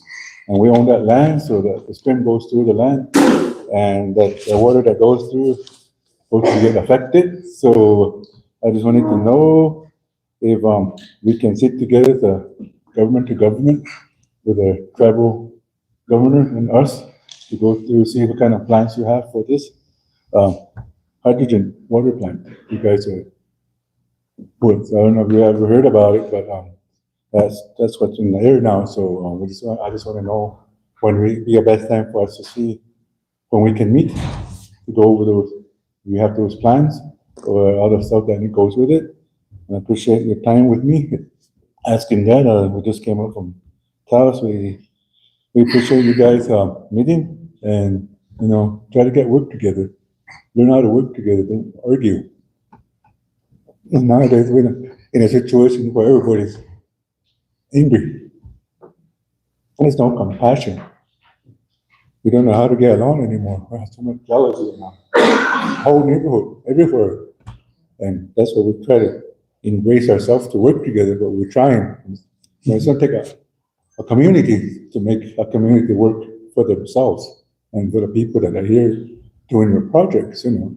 And you know, there's a lot of projects you guys have, but then you need communication between your leaders and yourself to make it a better for your community and yourselves. And, you know, so quit throwing stuff at each other and just work together, my friends. And that's one here at Taos Pueblo. I just want to pick a date for it. Let me know when you have time. I'll give you a card. And just give me a holler. And we have to get together on this if you guys are going on that plant, hydrogen water plant. So, that's why we came up here, because that kind of stuff, we like to see what's in town. I know it takes a lot. You gotta do a lot of environmental clearances, and you gotta NEPAs and all those stuff you have to do before you guys get started, and we like to be involved in that, see how big it's gonna be and what entails. Thank you. Thank you, Mr. Sandoval.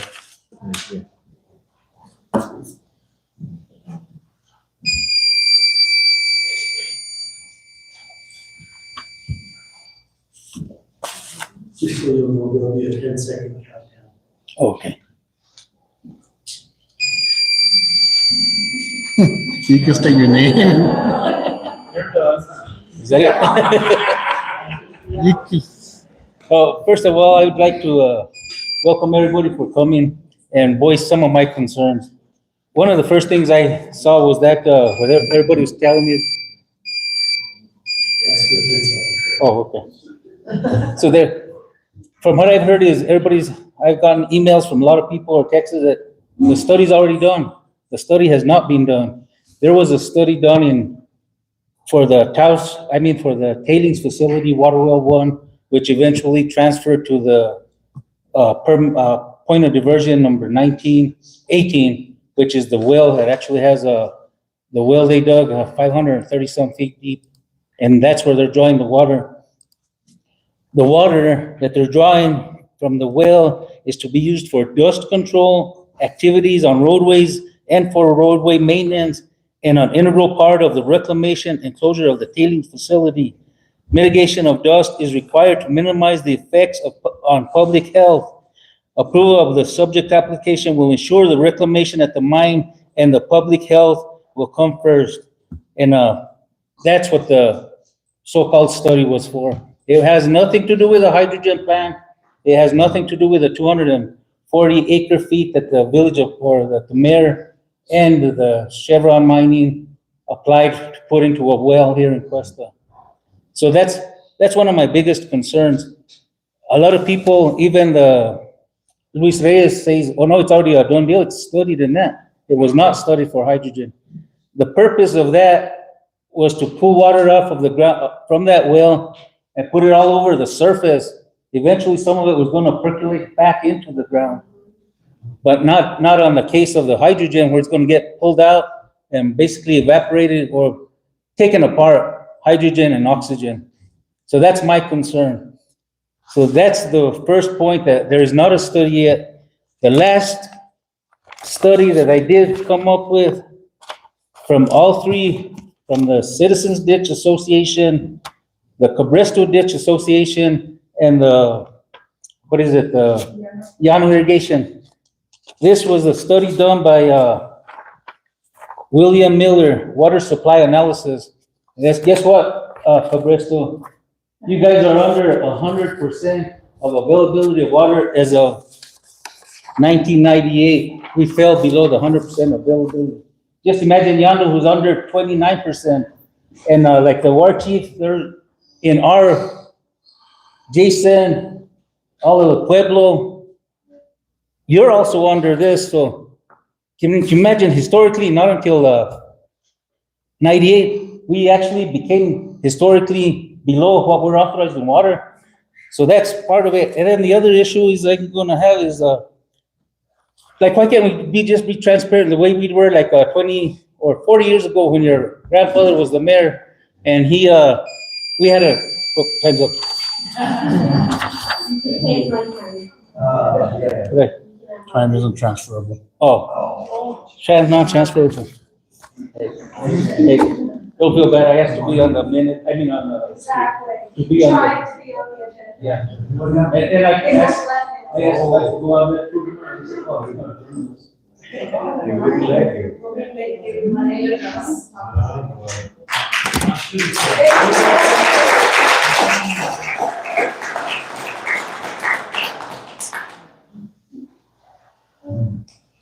Anyone else? Okay, 10-second. 9, 8, 7, 6, 5, 4, 3, 2. Okay, my name is Jessica Joseph. For the record, I do reside here in Questa. I have for 4 years, been in Taos County for 13 years. I've been hanging in Taos County for 36 years. I want to talk tonight in my few minutes about transparency because there's been a lot of discussion about this. There's a lot of saying that KCEC and VOC are being transparent, and they are not. We have been asking for information since the 9/9 Village of Questa meeting here for the NEPA timeline. I continued to ask for that on the March 22nd meeting at the library. I continued to ask for it at the January 21st, 2026 meeting here, which was a KCEC meeting with John D'Antonio on water.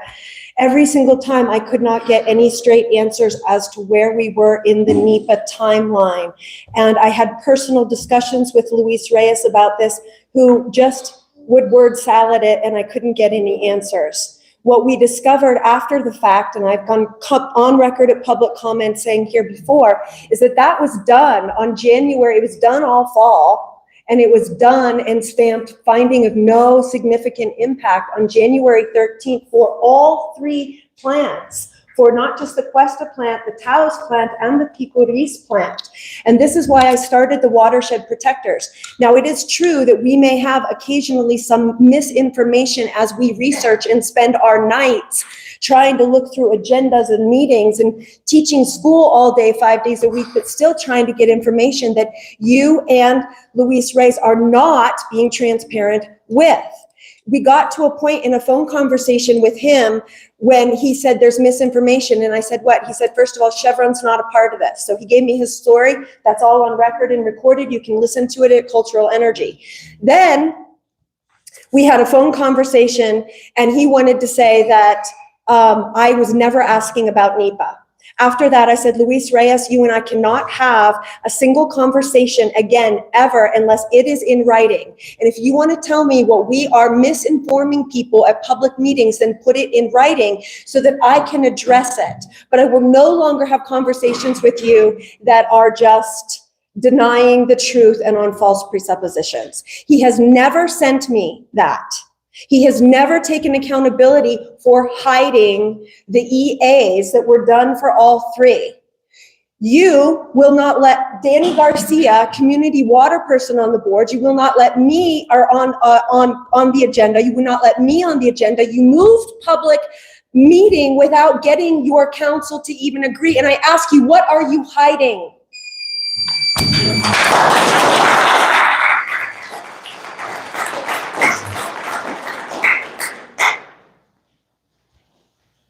Anyone else?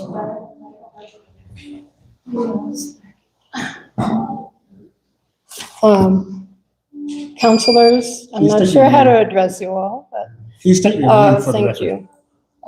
My name is Mary Rose. I live in El Rito, North of Questa. I'm expressing my strong opposition to the proposed hydrogen plant in Questa for many reasons, the main one being intensive water usage. The original plan was to use reclaimed water from the Chevron mine, but that has now changed to using a well that taps into the groundwater aquifer.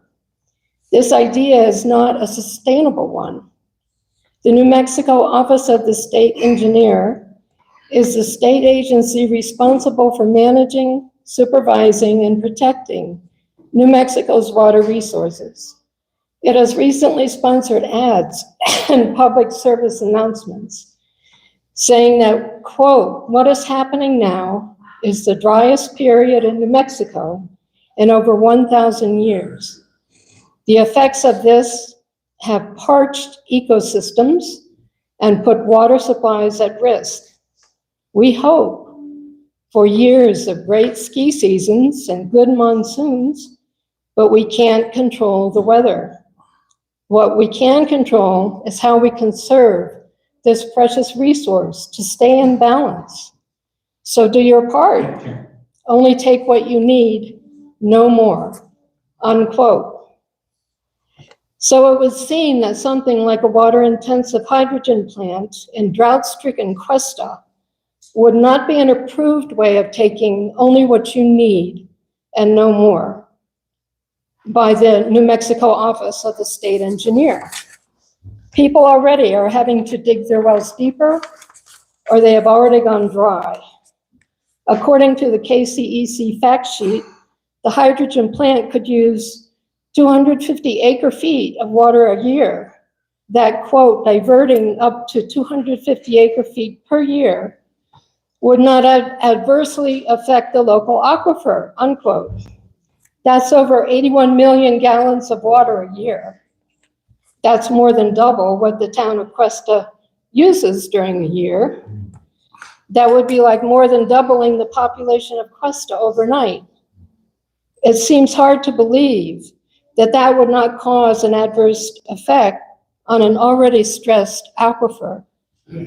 Water is the most precious resource because without it, there is no life.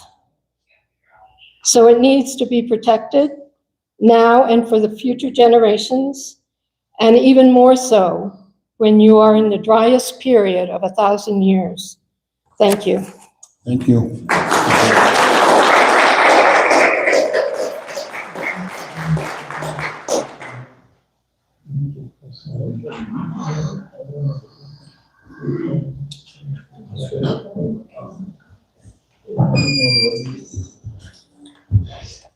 Hello. First of all, I want Please to, state your name for the record, sir. my name is Omjaya Maxwell. I live in El Rito. Much respect for being under pressure like this. But what I'm curious about, if and only if this plant should be built, how is the hydrogen going to be transported? Are you planning to put pipelines across our mountains or tanks trucks going over our hills? How will it be transferred? And this is only if. The hydrogen is not going to be transported. What? It won't leave the property site. It's only going to be converted back to electricity. That's good to know. And I'm sorry, sir. It's not a question and answer session. It's just for your comments. Yeah, but everyone's asking and no one has any answers because no one's telling us. That's why I'm asking. And if this is not an answering question, when is? I think that's a good question. That's a good question, and that will be set up. Again, this isn't the time for question and answer. All right. We'll be holding our breath waiting for that time. And we hope it's soon. You want to start building in July to get your money? We want you to stop this now. So we have questions now. Okay. Okay? Thank you. Thank you. Thank you for your comments, Mr. Maxwell.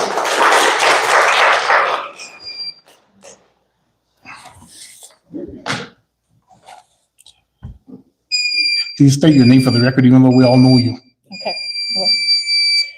My name is Claire Cote, and I grew up in El Rito, and I live in Sunshine Valley now. I want to thank you all first because what you're doing is a hard job, and so I want to echo what the war chief said, that no matter what, we need to work together. So I also want to thank you for providing this opportunity for public comment, because freedom of speech is the foundation of democracy, and it's also absolutely paramount for a unified community and for strong community projects to go forward. So this public comment is important, but other meetings also need to happen where actual interaction can take place. So I'm also, of course, talking about the green hydrogen plant.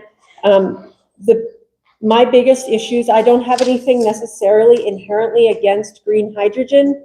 My issue with it is it being in a desert environment and where it is the proposed location for it. And that has been, moved around and hard to track as we go. And I feel like we have been presented with abstract numbers, and we don't have concrete ways to actually understand how that's going to be manifested in our community. So, some of the water references that were just given, the gallons, 47 acre feet per year is approximately 15 million gallons per year. That is used by approximately 127 families per year, like a family size of 4. That's like, basically taking water that could be used by 127 families in the future and being used by the hydrogen plant. Yikes. Okay, if it's 250 gallons, acre feet per year, that's 5 times that amount. So that's one. Is that how we want our drinking water and our agricultural water used? The other situation is location near a school. That is just, to me, I can't get information on exactly where it's going to be, but do people in Alta Vista, the teachers and the students, know that it's, right there to the west of that area? It doesn't feel logical to me. The solar array is 1 megawatt north of here, west of El Rito, and we're talking about 55 times that size. That is a huge area of solar panels, and I feel like we haven't taken that fully into account as a community. Thank you so much. Thank you, Ms. Cote.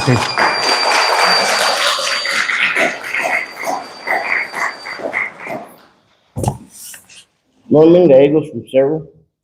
I want to go back to the water thing. A lot of people think there's water there enough to run both Questa and the power plant. But if you run the water down far enough, none of you here, none of you guys up there know what's under that ground. There can be a crack between the 2 aquifers. I'm on the other aquifer. That's one thing. The other thing is, and more important, this town, I've been here all my life, and I don't want to go away.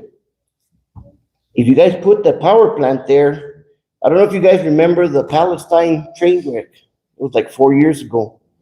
It was carrying hydrogen tanks. When it crashed, the law was automatically, everybody was, oh my God, we need to cool it down. We need to keep the things cool because they're going to catch fire. And what happened? It caught fire. So it caught fire, stuff ran into the creeks, killed the fish, the frogs, killed everything in the creeks. They were floating up. The stuff that got fire and burned made nitric oxide, which got into the airflow. And it went from Palestine, Ohio, in the direction of the wind, all the way to Pennsylvania. People getting sick and getting cancer, getting lung problems. Yeah, you can research it. You can Google it. I Googled it. It's there. It's there. So these things are, so then the other thing is, how explosive is it? They didn't want to tell me at that meeting they had at the one time. I asked, how explosive is it? And they were like, oh, you take this one? Yeah, I guess. So somebody else took it and said, it's a little more explosive than propane, but don't worry, the tanks are that thick. And they're stainless steel. Okay, come to find out, there was a hydrogen bomb at one time. Yeah. How explosive is it? 1 pound of hydrogen is the same equivalent explosive as 50 tons of dynamite. So let's say we have 10 tanks over here on the west side, 10 tanks of 1,000 gallons, 10,000 gallons. If it catches fire and you can't turn it off, that's going to require another fire department. If that thing blows up, it will level everything from Alta Vista all this way, and then the wind will catch the nitric oxide and take it all the way to San Luis. So it's not a good plan. It's not a good risk. And for the future of the people, and a lot of people think it's a good thing. It is a good thing as long as it doesn't catch fire and as long as it doesn't run the water down. And you could put it by the ocean. There's plenty of water over there. Thank you. Thank you, Mr. Gallegos.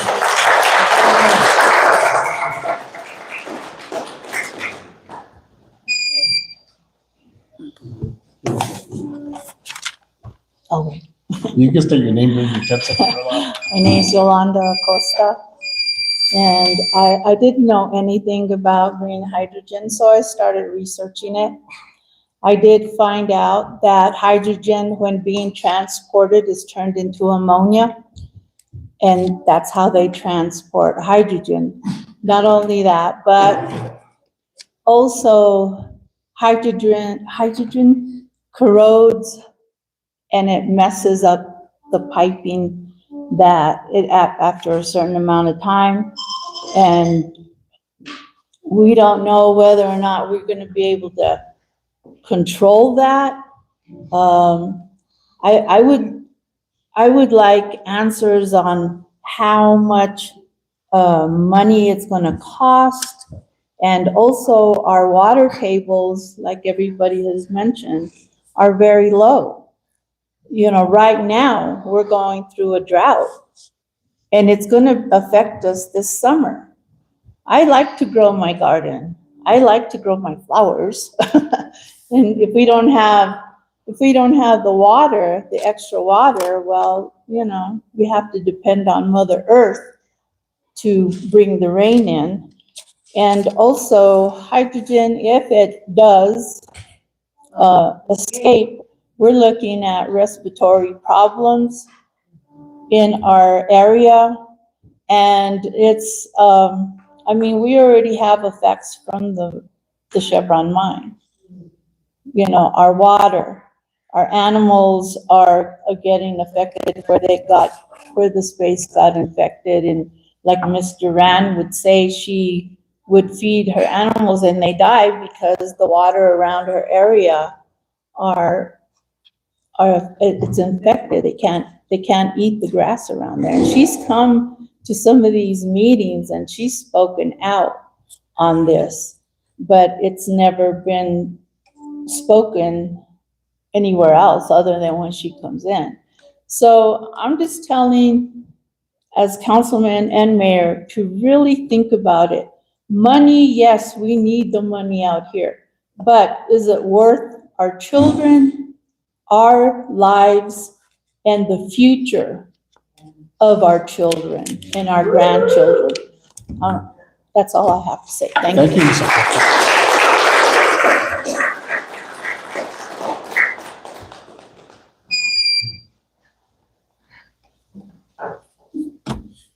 Please state your name, even though we all know you as well.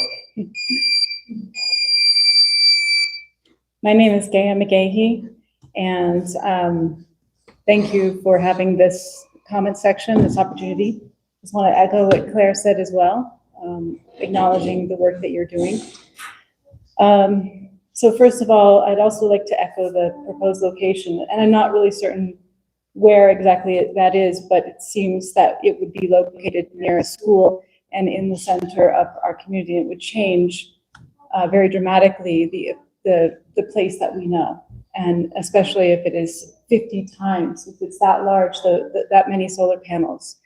We can already look at what's north of us and see what the 1 megawatt array looks like.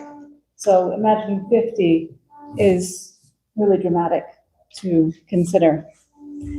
I think many of us understood early on that this project would be located near the Chevron mine, far up the canyon in an industrial area, and that it would use reclaimed mine water. And what we're seeing now is very different. So this version requires a village well and using far more water. Some other folks have made that the water usage more visible, but I think it was 127 households if it's the 47 acre feet.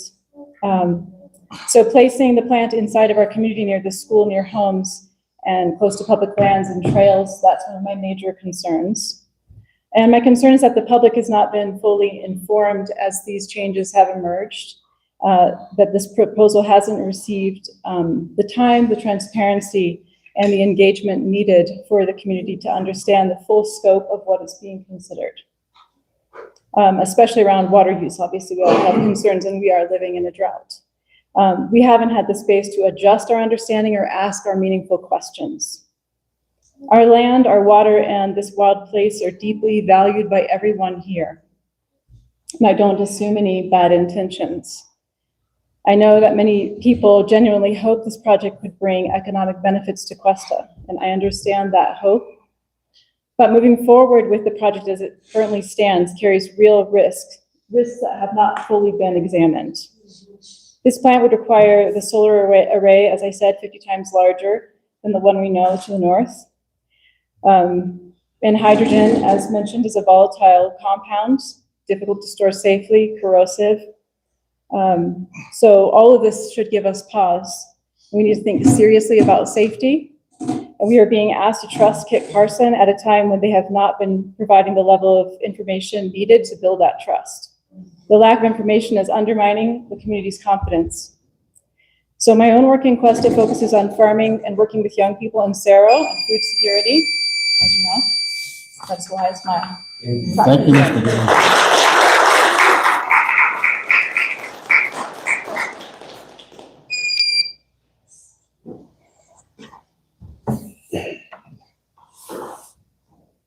Please state your name. I'll just wait for it to stop beeping. You give it 10 more seconds. It's all right. My name is Scott Sutton. I am also a community member of land over in Cerro, some of the Chevron land that was purchased 3 years ago.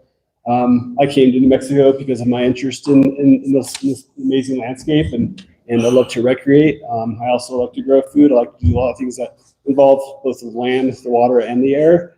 I think that the money that is available for doing the research and the funding to build the solar array, whether it's a 10-acre site, so the array, just to clarify, the array up north is around 10 acres, and the new one they put in Amalia is also like 10 acres. So that would be 500 acres for if we were to do 50 times the size, which I don't have any issue around increasing the capacity to have solar panels and producing more power for the increasing community size of Questa and all of Taos County. So to me, that makes more sense to, like, if we have the funds to develop more solar panels, it doesn't have to be all concentrated in a 500-acre plot. To give you guys an idea of the size, basically the tailing ponds are equivalent to about 2,000 acres of bare land. And that's also about the same size as the community of Cerro in terms of all the old long lots that people have historically farmed, and also basically almost the same size as the community of Questa. So we're talking about a lot of land that's sitting over here that's vacant, that's not being used. So I think that using land that isn't being used to produce solar that doesn't consume water makes a lot of sense. I think there are concerns even about the placement of solar panels up against the Guadalupe Mountains, because that mountain is going to cast shadow on a good chunk of the day. So, even just for placement for solar panels, I think there's probably better spots than putting it kind of at the base side of the mountain. In terms of the hydrogen plant, if there is explosions, we're putting it up again against the Guadalupe Mountains, which has pinon and juniper, which could easily carry fires down into the gorge, could carry fires up until the Cheer Peak if there is accidents that could happen. So again, I think that the water is a crucial element, and in my mind, using the hydrogen, the recycled water from Molly mine for the hydrogen would make a lot of sense. Even that, it's, you don't have to have the solar panels in direct contact with the hydrogen plant. So the hydrogen plant could go in different places, but again, do we really have the water to do it? Is anywhere in New Mexico good for a hydrogen plant? So those are my concerns. I think that if we have grant money available and funding to build more solar arrays and to put us more of the daytime solar and also create battery storage capacity, then we should use that money for that and not have to use it necessarily for the hydrogen. Thank you, Mr. Sutton.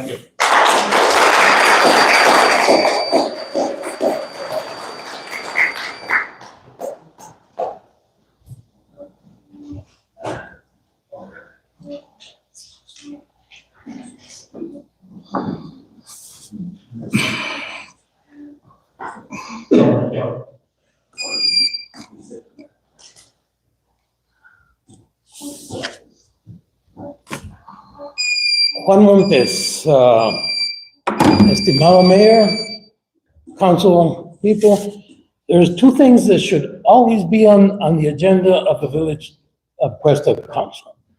One is that Chevron has stepped away from their Superfund cleanup. They've issued a cease and desist order to Granite and whoever's doing the cleanup to get all their equipment out. So that's what they've been doing the last month. And we haven't heard one word from our elected officials. And you keep crying, jobs, jobs, jobs. We lost hundreds of jobs in 2014. Well, here we are, all these years later, and you just lost 100 and some odd jobs for granted, and nobody's saying anything. And the cleanup is not taking place. The land is still contaminated. The air is still contaminated. The water is still contaminated. And you know what? It's your own responsibility. And I shouldn't have to stand here to tell you it's your responsibility. So on every agenda, this has to be on it. When is the cleanup starting? Who's going to do it? And you know what? Why don't you take the initiative and start hiring locals to go do it? Because all they took for granted was driving up and down in those trucks, and that's all the cleanup they ever did. So hire local people. We can do that, and we can clean it up. You don't need to hire somebody from Arizona, Texas, Oklahoma. If you really talk about jobs here, and as Councilman Gonzalez says, jobs, jobs, jobs with the green hydrogen, 3. What jobs? And your own, well, let's get to the green hydrogen now. So I hope I made my point on the cleanup. There is no cleanup. You're allowing this community to be contaminated. You are allowing it, okay? Second point, as long as this green hydrogen project is on, it should be on the agenda. And people like Danny Garcia should be allowed to talk about the water more than 3 minutes. Jessica Joseph should be allowed to talk about this project more than 3 minutes. Your own engineers are saying 95 acre feet. That's 30 million gallons a year. Entrust, look at your Entrust engineering piece.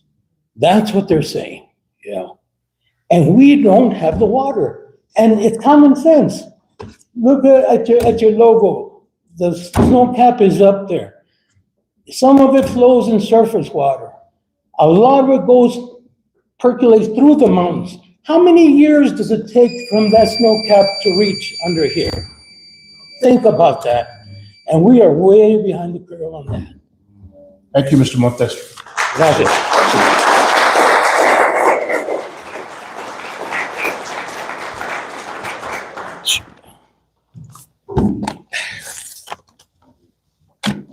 Oh, come on.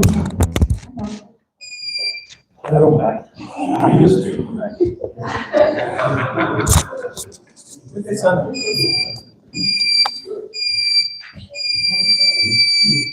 Hello, my name is Anna Feuning. Thank you so much for allowing me to speak. I live up in the El Rito Latier area, and I'm here to express my concerns about the green hydrogen plant. I strongly echo the water sediments, but we've already touched that, so I will move on to the fact that I have a son who attends Questa Elementary. I have 2 more, not 2 in here, but 2 more children in line who I also hope will be attending that school. I recognize that I come here as an outsider. We've lived up there for 3 years, but I was not in Questa to experience the tumult that losing the mine brought. And I understand and appreciate the work that you're putting into making this community sustainable, that you want to have well-paid jobs for the people who continue to make this community work. Thank you for all of that work. The green hydrogen plant, to me, when it was on a recycled industrial space using the recycled water, I didn't really even look into it because I thought, oh, that makes a lot of sense. Come to find out now that that's changed. It's going to be right by my son's school. And the safety concerns, I've tried to do my own research and be really careful about the sources that I'm looking at, a lot of academic articles, market perspectives, and everything that I read, just more and more and more and more and more questions come up. The safety concerns, even if every single safety procedure put into place, every single fan, everything ran 100% without any human error, we live in a high fire risk area. So even if there's never any human error, we just have to look up at Flag Mountain to be reminded of how quickly fire has moved through this community before or near it. I was a part of the fire crew. I'm a member of the Latier Volunteer Fire Department who helped put out the fire in the building across from the elementary school last year. And the wind that day was really unpredictable. It was swirling everywhere. And we were all acutely aware that if the wind had been any stronger that day, we would have been looking at a very different scenario. So if fire comes to the plant, then what?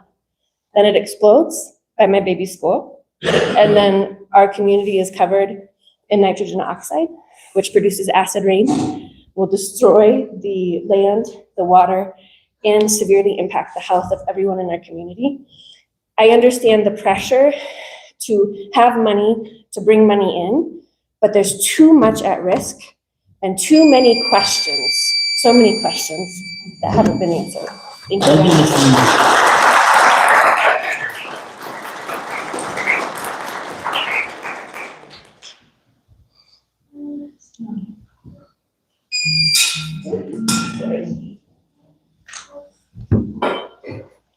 My name is Teresa Stout, north of Questa.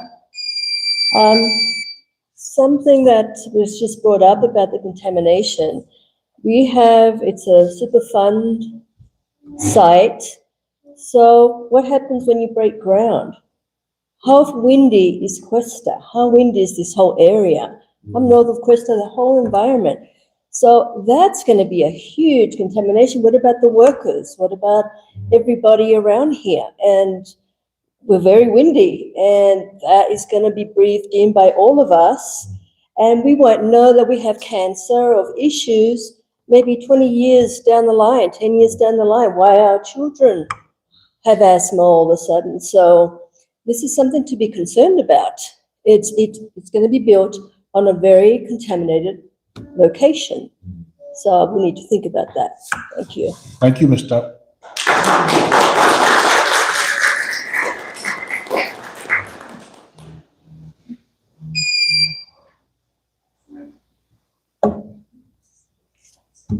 State your name for the record.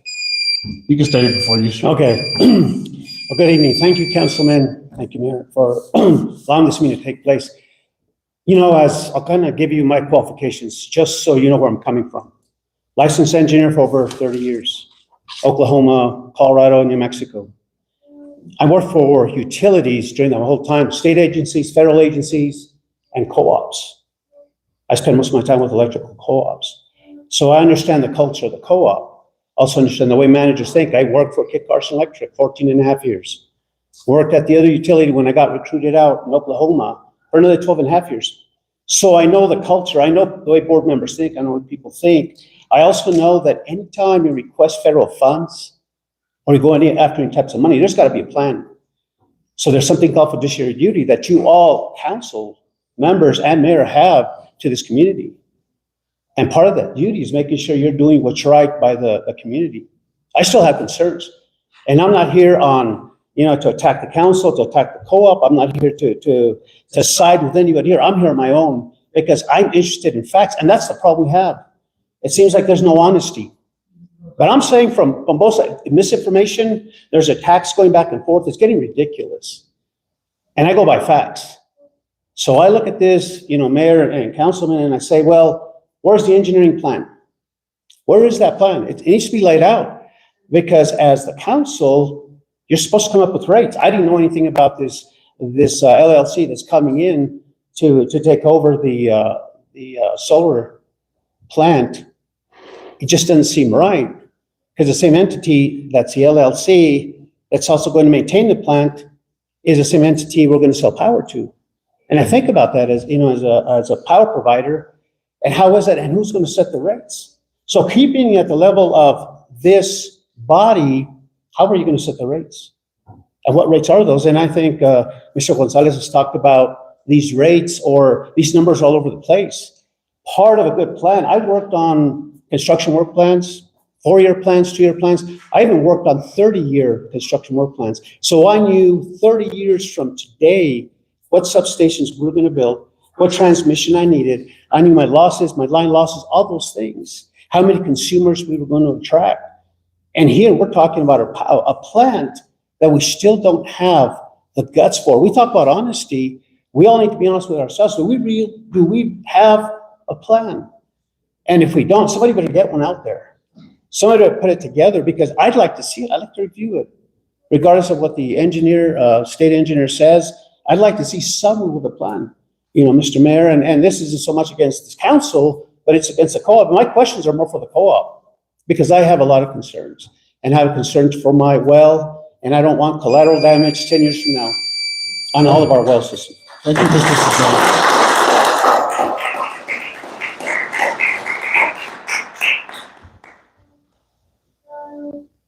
Anyone else for public comment?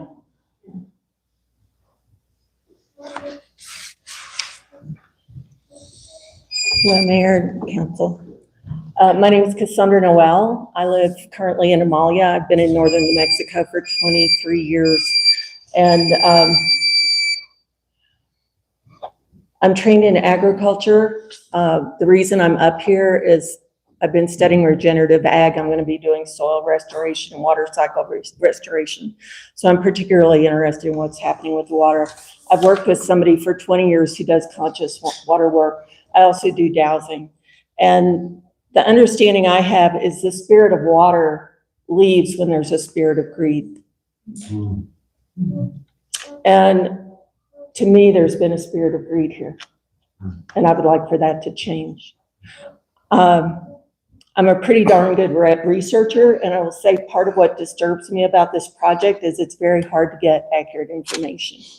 So I have not gotten information sufficiently accurate that I feel settled about anything. I did talk to a Kit Carson trustee who I happen to know personally. He speaks to me by name when I call him.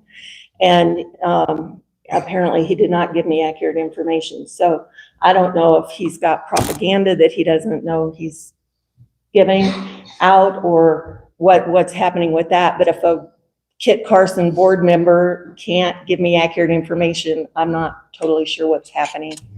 And that's disturbing and unsettling at best.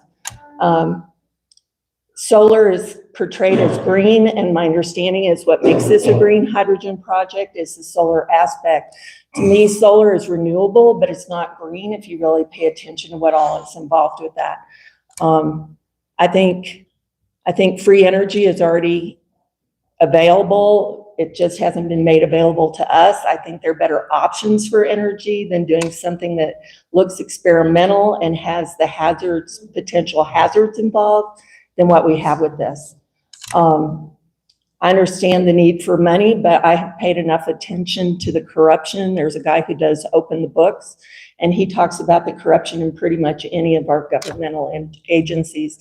So I'm personally not at a place to trust any of our leadership to be doing things that are ethical at this point. Yeah, we can look at the huge kickbacks, like our national legislators are getting kickbacks from the cartels. Like, it's just bad, it's deep, it's ugly. So I'm standing in the middle of this going, I don't know who's making the money, the numbers don't add up, I have an MBA, I can do numbers. So there's just a lot that doesn't add up. And it's unsettling. For me, there's a lack of trust in the process. I would like for that to be different. Thank you for listening. Thank you, Ms. Noel.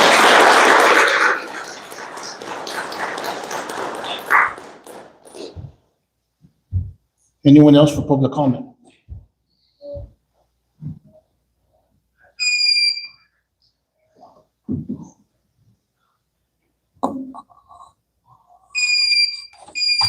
Mayor, Councilman, my name's Antonio Trujillo.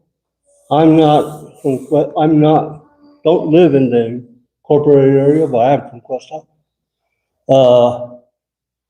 Every day I spend here, I know I see all my relatives and neighbors who I've known for a long time. Never lived outside of Questa for the first 50 years anywhere else. I saw the turquoise lake be advertised as a great, tourist attraction. And for the grand opening, I saw 10,000 dead fish belly up in that place. It wasn't a pretty sight.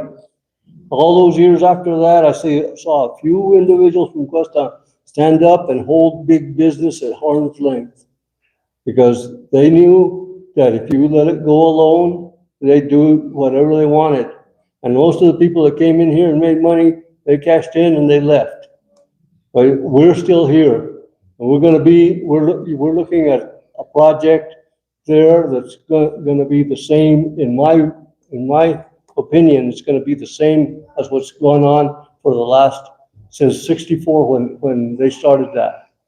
The pipeline with the burst, the harvesting of the hydrogen, all that, the 9 out of 10 gallons of that gets evaporated. That's probably gonna be an influence that nobody's thought about. Once it hits the atmosphere and cools, it comes back down, and it could be contaminated. It's gonna contaminate all the San Luis Valley. It's the largest alpine valley in the world. We're unique. The Questa caldera is part of the largest caldera. And we're all connected. And I think you should all really look at what you're doing, because I haven't seen transparency. I've been watching this, but I was involved with the creating a Superfund site. That's what Questa is now. And I studied RCRA, CERCLA, all those things. And I haven't heard anything about that. No public comment. It hasn't been open. It's just been one corporation working with another corporation and letting the people around by the nose.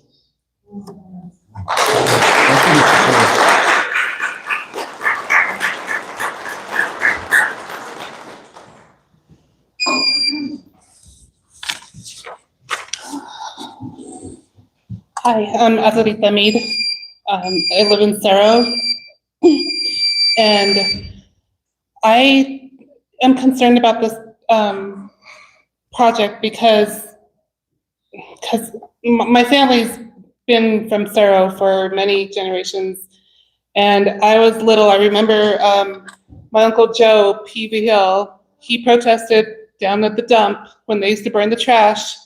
And that was really, really bad. I mean, the pollution, the smoke, the contamination was really bad in Cerro. So my uncle stood up, protested, got arrested, but he made a difference. So I just want to reflect on that for a minute, that people can make a change. Thank you. Thank you, Ms. Mead.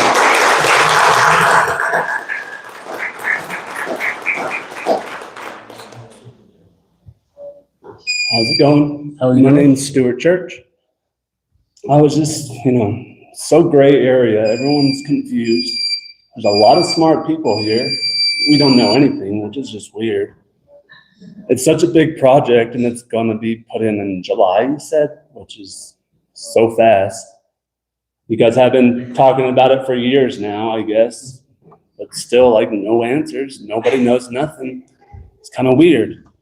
Our water has always been something that's so precious here my whole life, right? My family didn't farm or have cattle, but my friends, families, your families, everyone's always relied on the water for our crops or hay or cows or whatnot. And I just know it's so precious to us.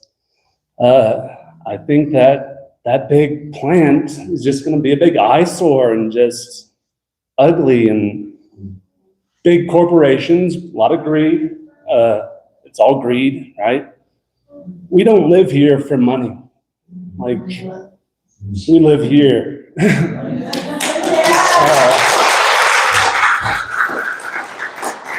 I tell my rich friends, they come and visit and they love it here. Oh my God, you have the best life, dude. I'm like, yeah, I know. I'm like, but it's a trade-off. We don't come here to make millions. If you want to be a millionaire here, you have to move here at 3 million. All right?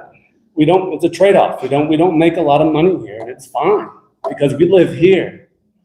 I go to different spots, and hunt in different areas around the state, and there is some big plant or the oil wells or all kinds of different big corporation stuff going on, and it's ugly and it's loud and it just sucks, you know? I mean, the elk, everything around the Guadalupes, you know? Vista de Guadalupes, Vista de Questa, Vista de Cerro, Sunshine, I mean, El Rito, Latiers, you know? We don't want that ugly crap here, you know? I just think, yeah, it comes down to a lot of greed, and water is something that we don't have, and we need it, and we want it, and you all need it. We thrive on it. Yeah, la agua es vida, right? Water is life. I don't know, but the whole thing with no answers and so weird, and it's just, come on, man, we need to kick Carson and Chevron. Like, we need to be done with Chevron. They ditched us before, over and over, laid off everybody my whole life. And my family was all miners, so I mean, I know it helped us for sure. It brought my families here, but I mean, heck, it's greed, corporate. We don't want that here, you know.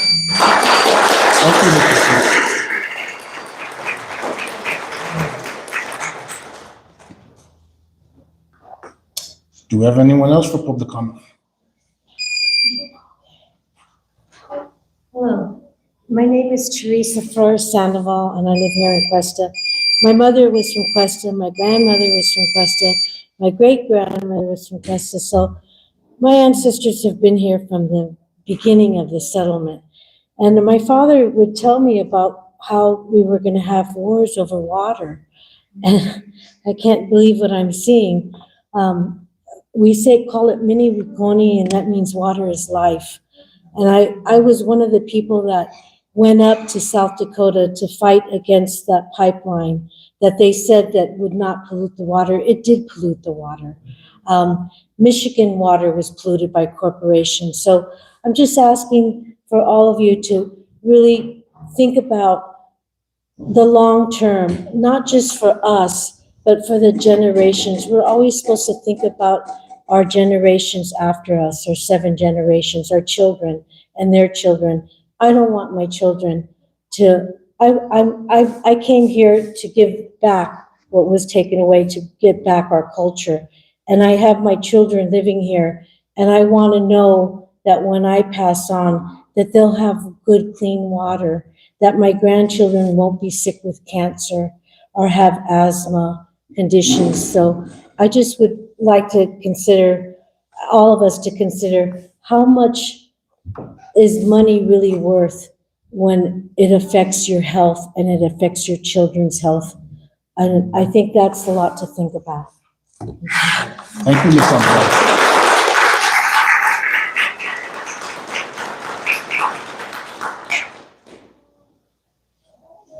Anyone else for public comment?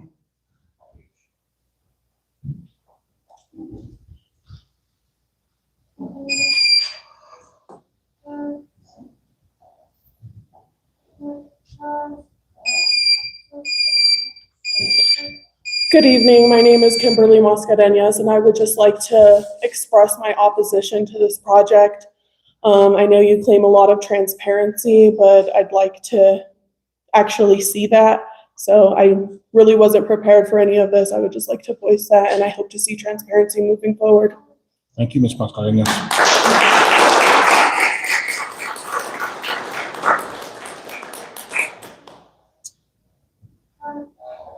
Do we have anyone else?